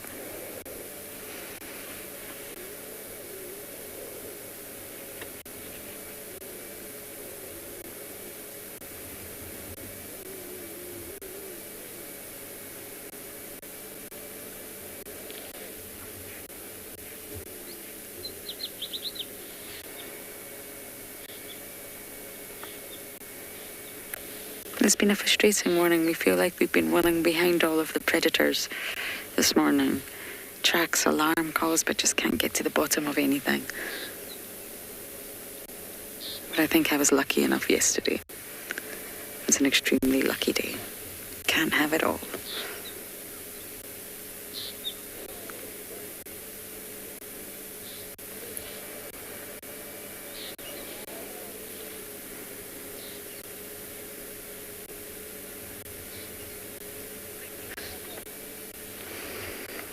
Okay, we're going to let these ladies enjoy their breakfast and continue bumbling around.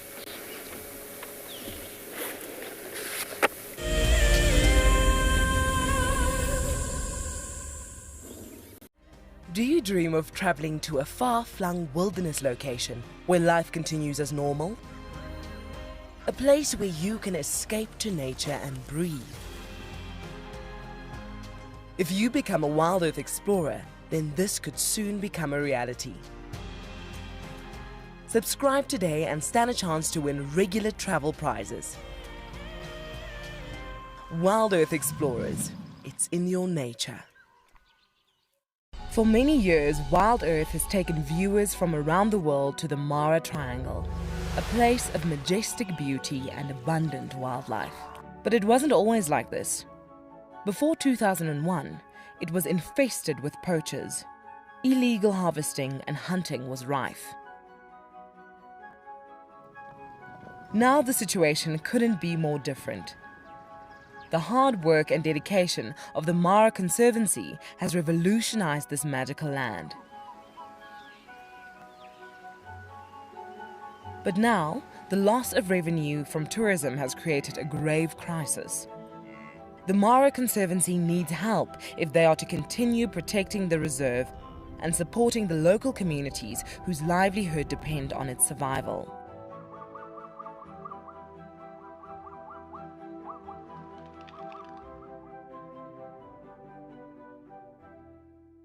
My name is Steve, and one of my favorite things at Wild Earth is getting questions from you. The type of questions that I really like are those ones that really help us to unpack and understand and really integrate the ecological knowledge and fully appreciate the importance that animals such as these Cape buffalo bring to the ecosystem.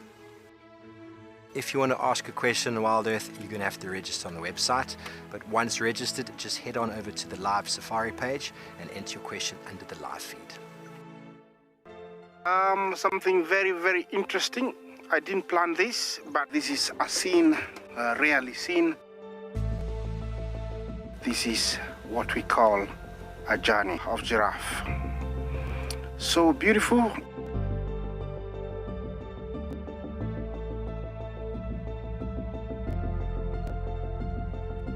Tune into Wild Earth every single day. It's in your nature.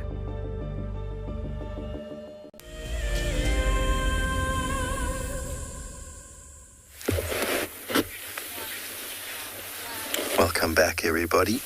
And here we've gone into the page of the marula tree, and you'll see that here's the leaf. See how it shows the entire leaf there, and the little leaflets with the little stalk. Very nice to see. And having a look, the marula over here gets his very fat fingers in the branches, and all those leaves sort of grow at the tip. And you can see the compound leaves quite nicely with that little small leaf stalk, the little petiole lul that we spoke about. Makes it a very nice tree to identify. And the bark, very, very easy to identify the marula bark. We'll go on and show you a few barks later on. See how just by the bark of a tree you can often get the tree itself. And then the shape in the landscape, very, very characteristic sort of mushroom shape. Okay, so now before we were talking about the twice compound, or we were going to talk about the twice compound leaves, which are all the way back there. Okay, so now we're moving on to the next section. Here is the leaf, and then the leaflet, and then the leaflet's broken into pinny. All those little leaflets are actually called pinny. All the acacias have got this structure, and remember where the leaf bud is there. Okay, so you can see how it's been twice divided versus once divided versus the simple. Simple, compound, twice compound.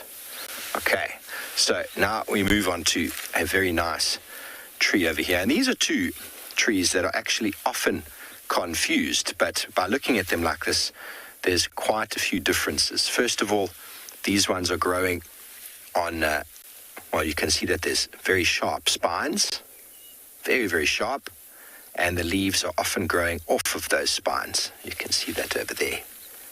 Okay, so that little leaflet, there it is there, and it's twice divided. You can actually physically see the divisions in there. The purpose of the divisions is many of these trees are able to fold their leaves up and to close them to decrease the surface area for water loss, but then they can also open them up to increase the ability to pump water from the ground. We call these fine leaf trees, and often referred to in the low-lying areas of a landscape as fine-leafed savanna.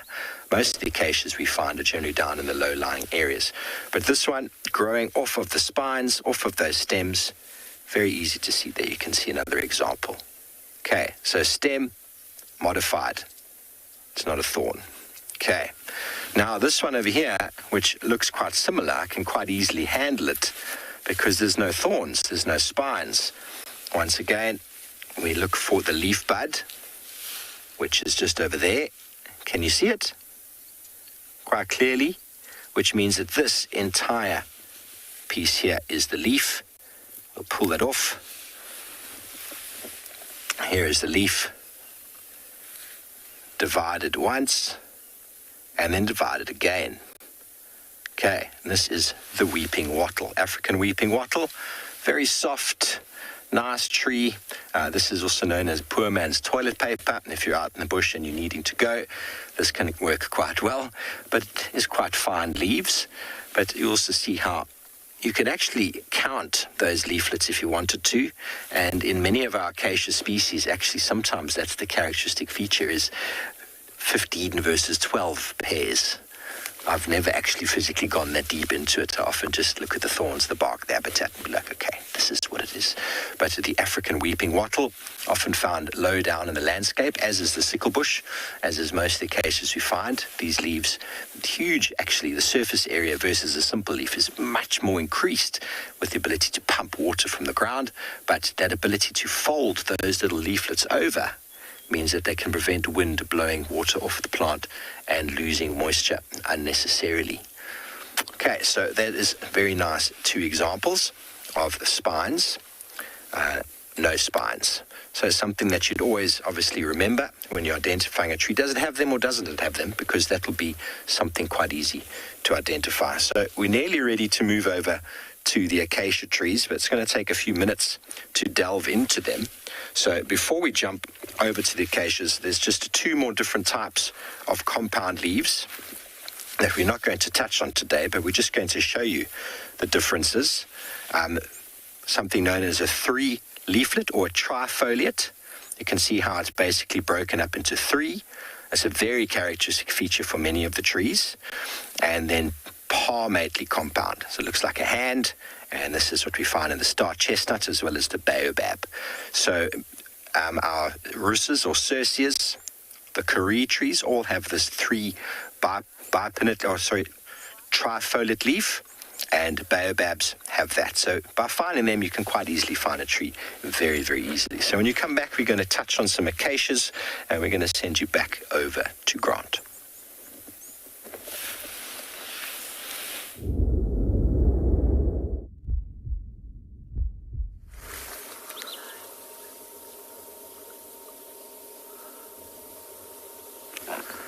We are still sitting with this egret, and it's had a few attempts.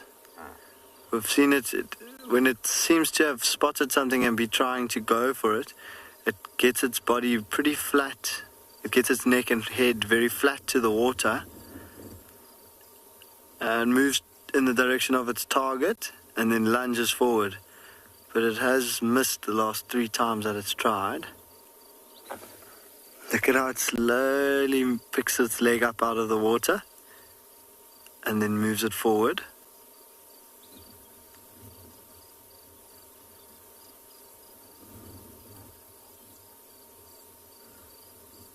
And now it's standing completely still.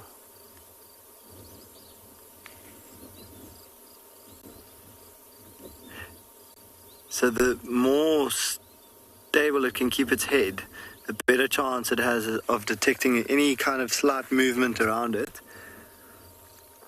Oh, and an African jacana joining it. There you go, it seems to have spotted something, the egret. It's moving towards it.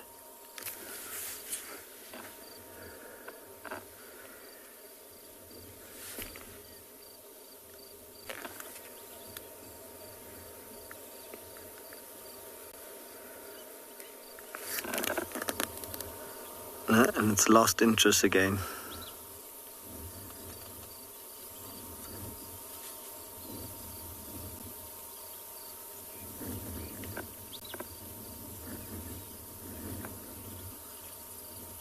So there's always, well, I mean, since we've been sitting here, there's been lots going on all the time.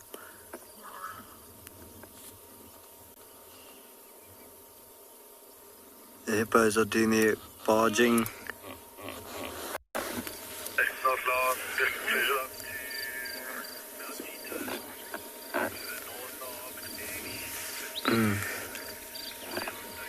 I'm keeping an eye on the egret while we look at the hippos. See those ones at the back, Odie? I think those are the ones that are a bit more active. The ones to the right of those ones. To the right. Just keep going along the water. Those ones over there. Yeah. Those are the ones that seem to be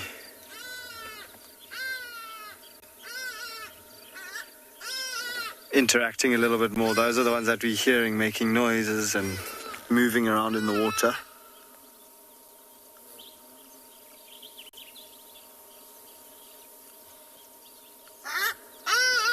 And we've got the good old Hadida ibis flying around us making a noise.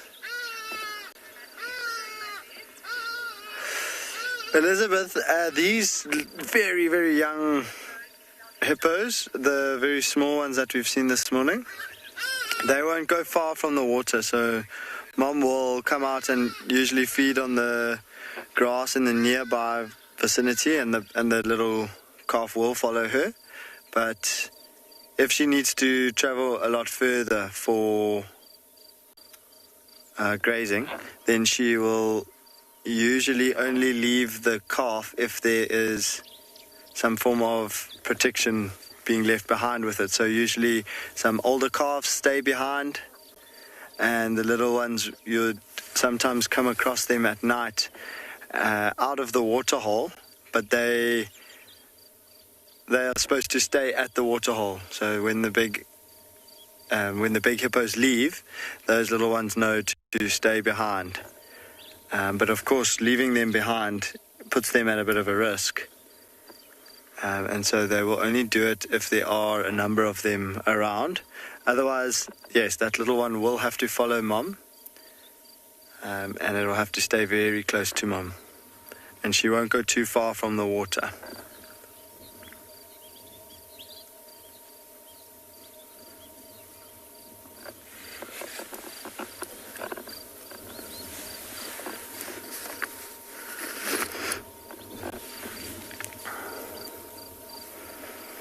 See, there's some tail flicking going on there. I think there might be some bulls interacting, just establishing who's the dominant one. And the dominant one making sure that any of the other bulls that are in his waterhole are being submissive.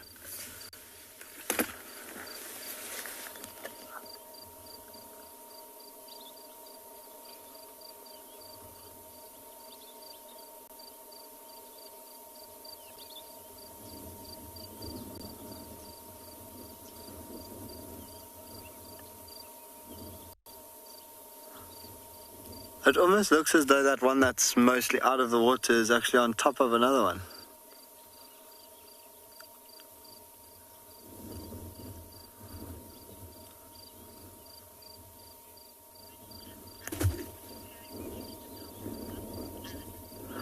Alex, that's a good... I'm sure you're thinking about humans with that question, how obviously we have to learn how to swim by being taught by our parents, but hippos actually can't swim, Alex, so they walk along the bottom. And so they aren't really taught that by their parents. They kind of just mimic and see what their parents or how their mom moves, and they will follow closely behind their mom along the bottom and just pop up every now and then when they need to take a breath of air. So they aren't taught how to swim because they can't swim.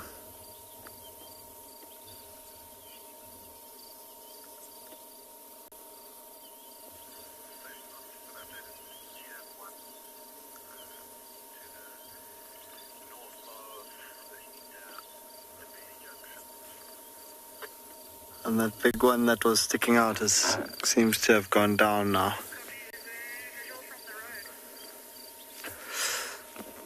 See, the crocodiles are still there. Oh, and the one at the back's got its mouth open at the moment. Just regulating its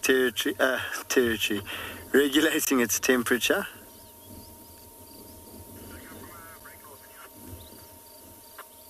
So the sun is really warming up now. Well, the sun is always warm, but we are feeling the heat of the sun now as the sun gets higher, and I'm sure those crocodiles are also feeling it.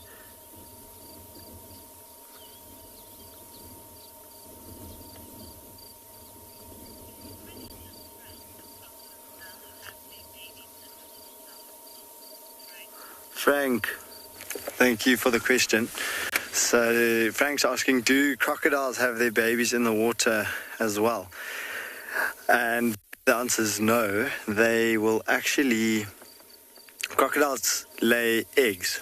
So a female will come out of the water and she will look for a safe place to either dig in some soft sand and lay the eggs in the sand and then cover it up. But she will spend the weeks preceding giving birth to those eggs, she will spend the weeks before that sunning herself in various spots around the waterhole to find where she thinks is going to be the perfect incubation area for those eggs.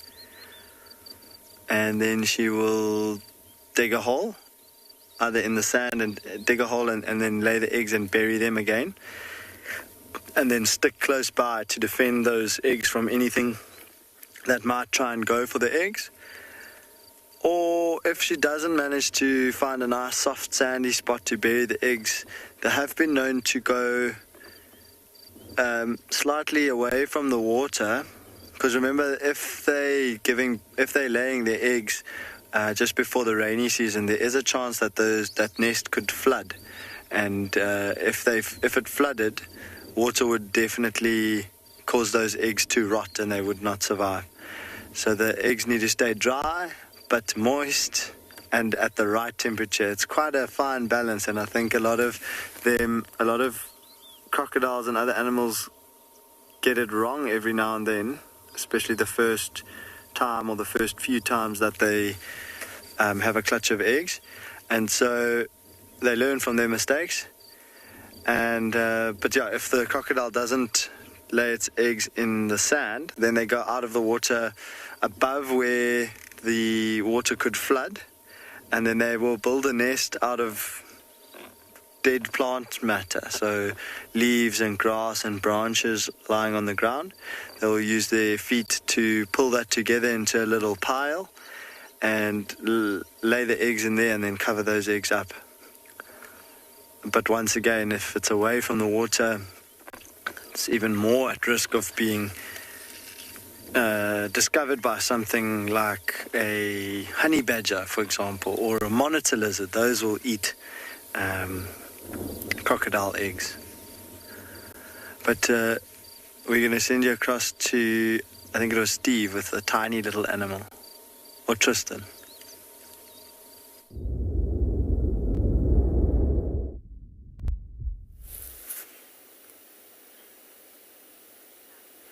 Well, this is a tiny little slender mongoose. I'm surprised that we still have visual of it. It's been like 5 minutes with this mongoose, which is some sort of Olympic record for mongoose viewing, of slender mongoose particularly, because they don't sit still for very long at all.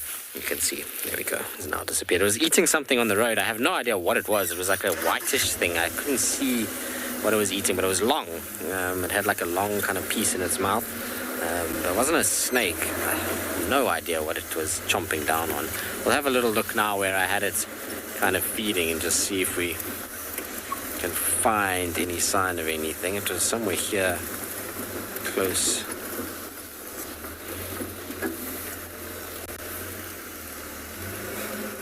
I don't see anything that it could have been eating. Must have chomped all of it up, whatever it was.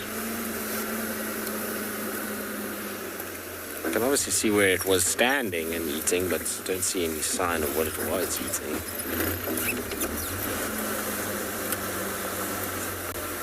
Maybe it found something in the dung of these elephants and just picked it up and started chomping on that. Anyway, it's disappeared, which is what they do. They don't sit still for long, do slender mongoose. They're always busy and have places to be and things to do, and typically don't really like the attention of us. They're not like the dwarf mongoose that gets curious and comes back out and looks at you. These guys see you and they normally try and just scurry away, try and kind of hide out in the grass and wait for you to go, and then they come back out and scavenge around for things and rummage, and eventually they find little food items that they're looking for. I might go and drink, actually. Wouldn't be surprised. They often do go towards little water points to have a little drink. All right, well, while we carry on and see what else we can find, let's send you across to Steve, who's continuing on his bushwalk.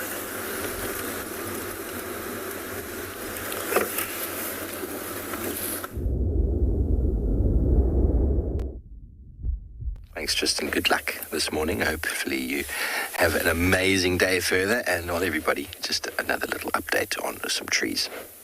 If you don't mind, humour me if you do. Here we have the African weeping wattle, and there is the leaf. She has twice divided. You can see the fine leaflets there. Very nice to see. And when we go over here, you'll see that there is the growth point, and there is the leaf in its entirety. There's no spines or thorns evident, and a very nice dark fissured bark. And here's a very nice growth form. Very beautiful pictures in this book. Okay, so as promised, moving over to some acacias, and the acacia trees, all of them have got a type of thorn, and a thorn, everybody, is a modified leaf. Okay, now we start with three that look very, very similar, but there are some differences. Now let's start with this first one over here. Once again, you can see where the thorn is growing. There's the thorn, and there's the leaf growing out, twice divided. And there on the other side, right from where the thorn is growing, the leaf is growing. Keep going down, you'll keep seeing that. None of them are growing on the ends of the thorns. You'll see where the thorns are. The thorns are, when they're straight, they are often quite white, slightly discolored in the case of this, the red thorn, which makes it quite easy to identify. But once again, there is the leaf. Okay, so there's the leaflet, the leaf all broken down. Now we move on to the next one, just over here. Same story. Nice, long, white thorns make it quite easy to identify. And there at the base of the thorn, you can actually see it growing out of the middle of the thorns there is the leaf. So let's just pop that off as well. And we're going to put that down there. And move that one out the way. But what you notice about these two is that they've both got straight thorns. These ones are very long and white. These ones have got a reddish coloration to them, but quite similar. Move them on. Now the next one over here. quite interesting to see. This one has got straight thorns. Once again, where the leaf is growing straight out of the thorn. But as you go further down the stem, you see it's also got hooked thorns. This one's got two types of thorns on it. It's got straight and hooked.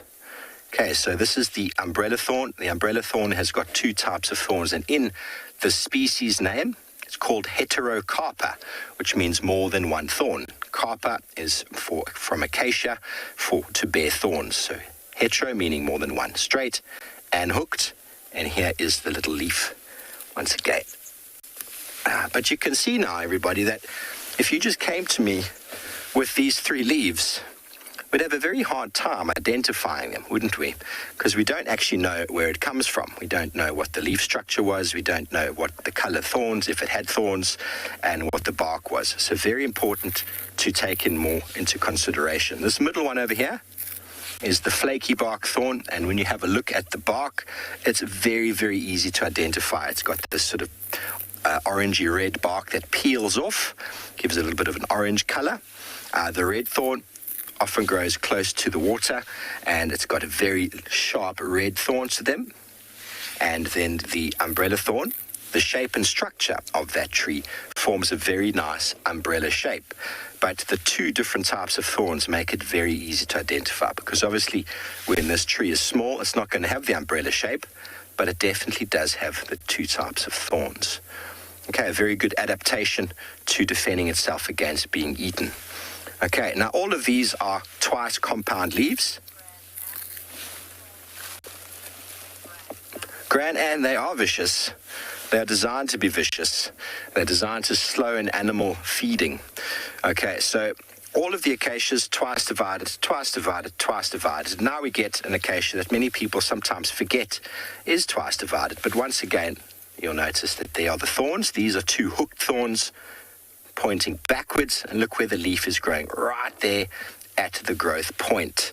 Okay, I'm going to get a nice leaf off of here and pop it off. Always bleed when you play with this tree. Once again, that's not the best one, it's been eaten. Once again, we've got the leaf entirely. It's then divided off onto the side, and that leaflet is divided only once. Okay, so with most of the other acacias that you see, that leaflet comes off the side and it's divided into a number of little pinnae. The knob thorn is divided off into just a little set of ears. Okay, there's no growth point at the base there, so this isn't the leaf, this is the leaflets broken down. So still twice divided. The knob thorn is the largest leaf bearer of the acacias we find in South Africa. And remember, this entire thing is the leaf divided once, divided twice. And the knob thorn, very characteristic by that very two backward-facing hooked thorns, which will make it easy to identify. Okay, well, I hope you've enjoyed some lessons on acacias and plants this morning. We'll be testing you moving forward to see how much of this you've managed to remember. And don't worry if you haven't, but we're going to send you back up to Lauren, who's enjoying some time at the water.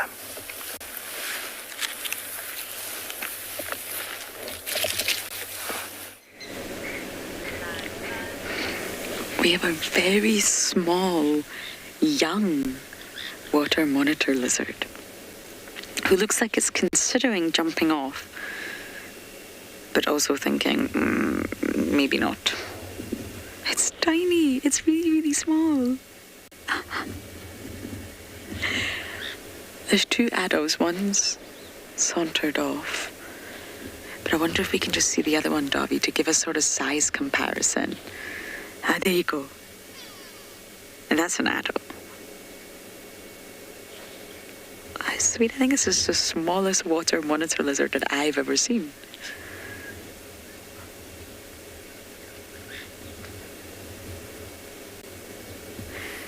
And you get monitor lizards, sorry, all around the world. And in fact, the Komodo dragon is a species of monitor lizard. And it's thought that because they're fantastic swimmers, that monitor lizards made their way from Asia and Australia over to Africa by sort of island hopping, if you like. And naturally, the two species that we get in South Africa are the rock and the water. But that sort of elaborate pattern of scales on the water monitor, I think, makes them my favourite.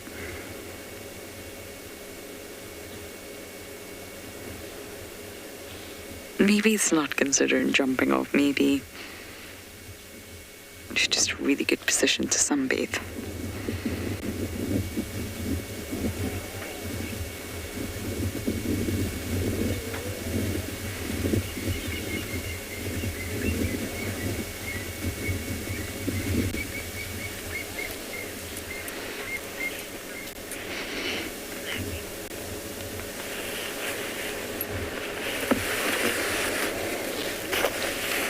I wonder where that big one went. There was an absolutely huge one when we first arrived, but it's disappeared.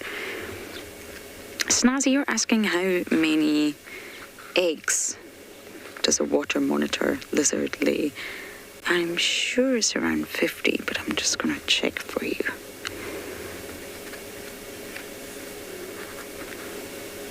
I know that they use their really, really sharp claws. They have incredibly sharp claws. You can see this even on this youngster. And they dig into a termite mound or any area with soft soil. They'll dig a hole, and that's where they lay their eggs. Quite similar to crocodiles, if you like. Then they'll cover up that hole and wait till they hatch. But I'm sure it's around 50.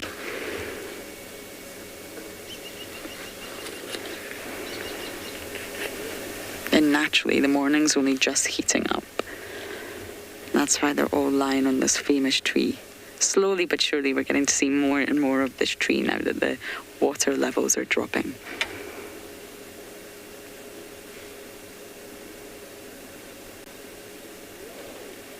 And that's the best tree for sunbathing if you're a water monitor lizard.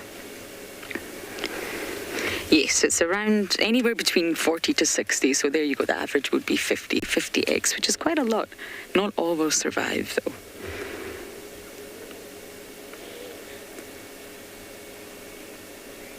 I just had to check that. I had a brain freeze.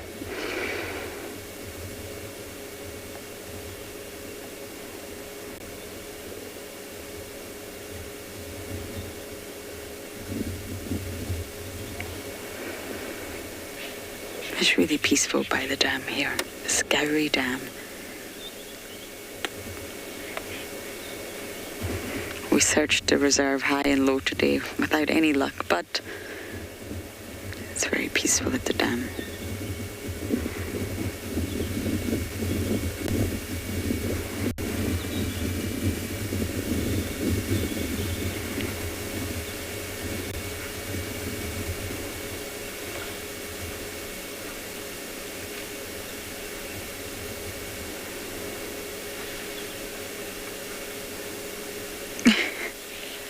I can't believe how young and small this lizard is. Really, it's very small and we're slowly getting mobile.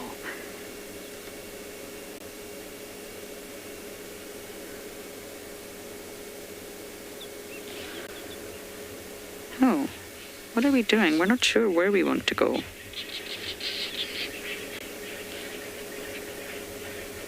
I think we're just going to sit there and continue to sunbathe some more, aren't we? Okay, we're going to sit here by Gowrie Dam and enjoy the sounds of the bush.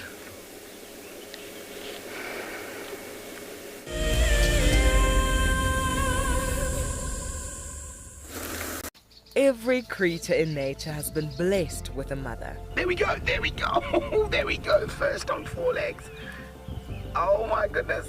For most African mammals, motherhood starts by giving birth, surrounded by danger. Look, it's kicking, it's struggling, trying to get out. It's like, Mom, I want to be out. I don't want to be in here anymore. How incredible. Babies need constant attention from their mothers as they explore the world around them. As that little buffalo takes its very first steps in what can be a fairly cruel world out here for a young herbivore. Accidents are bound to happen, but a mother's love and sympathy provides comfort. Oh, careful, careful, careful. Oh no! Oh, it's okay, little one. If you want to find out more, then sign up to be an explorer and join Tristan and Lauren at the fire on Sunday the 9th of May to celebrate our wild mothers and the countless difficulties they overcome. The reason why we see that wildebeest by himself is because he's a male, or a bull, as we typically would call him.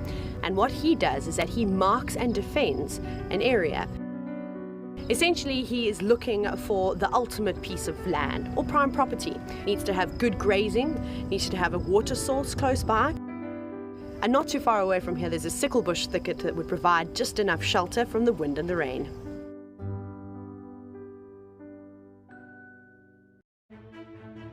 Hi everyone, my name's Daniel Fisher and I'm going to be your guide this afternoon. I'm looking really forward to taking you through and showing you all the beautiful places here at and beyond Ngala.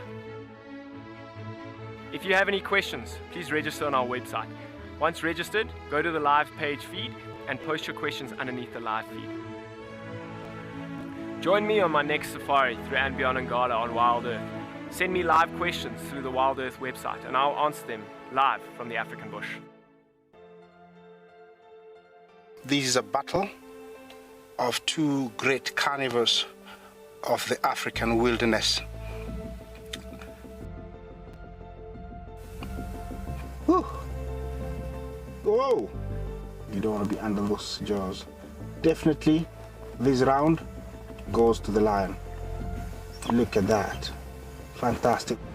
Expect the unexpected here on Wild Earth daily.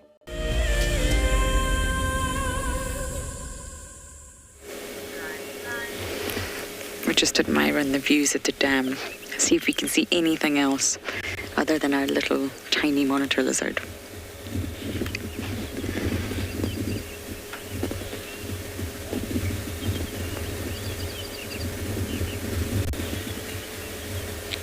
But if we just look at, do you see that fallen over log on this side, Davy, the other side of the dam?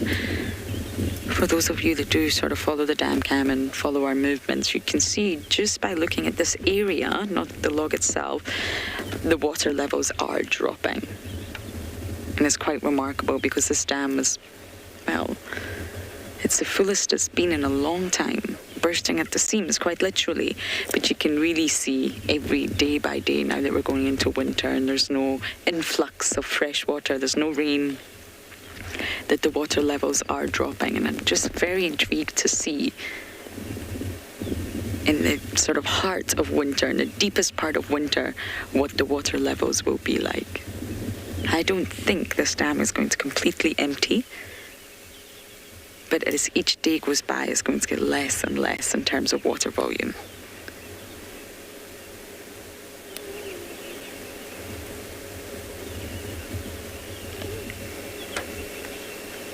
Is that another one, Dobby? Have you found a third one? No. Oh, it's the same one. Okay.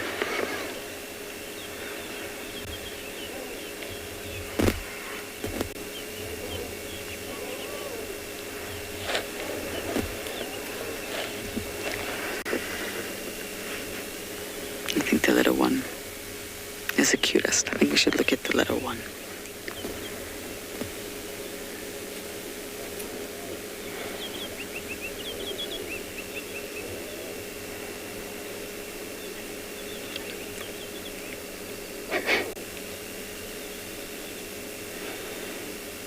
And they grow remarkably long, so this one must be extremely young.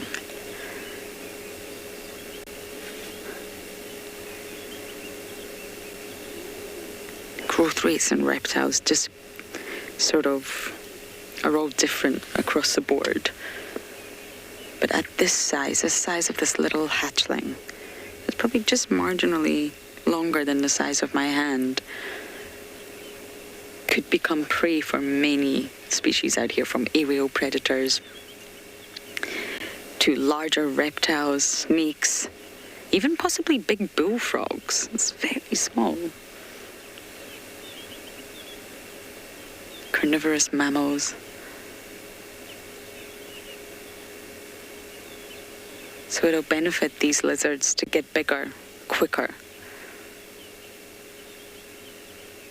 Or else they'll be susceptible to far too much predation. But it has come to that time in the morning, everyone, where we must say goodbye. The sunrise safari has came to an end, but do not worry. The sunset safari will be taking place this afternoon as always. So thank you for jumping on board, and please do join us this afternoon.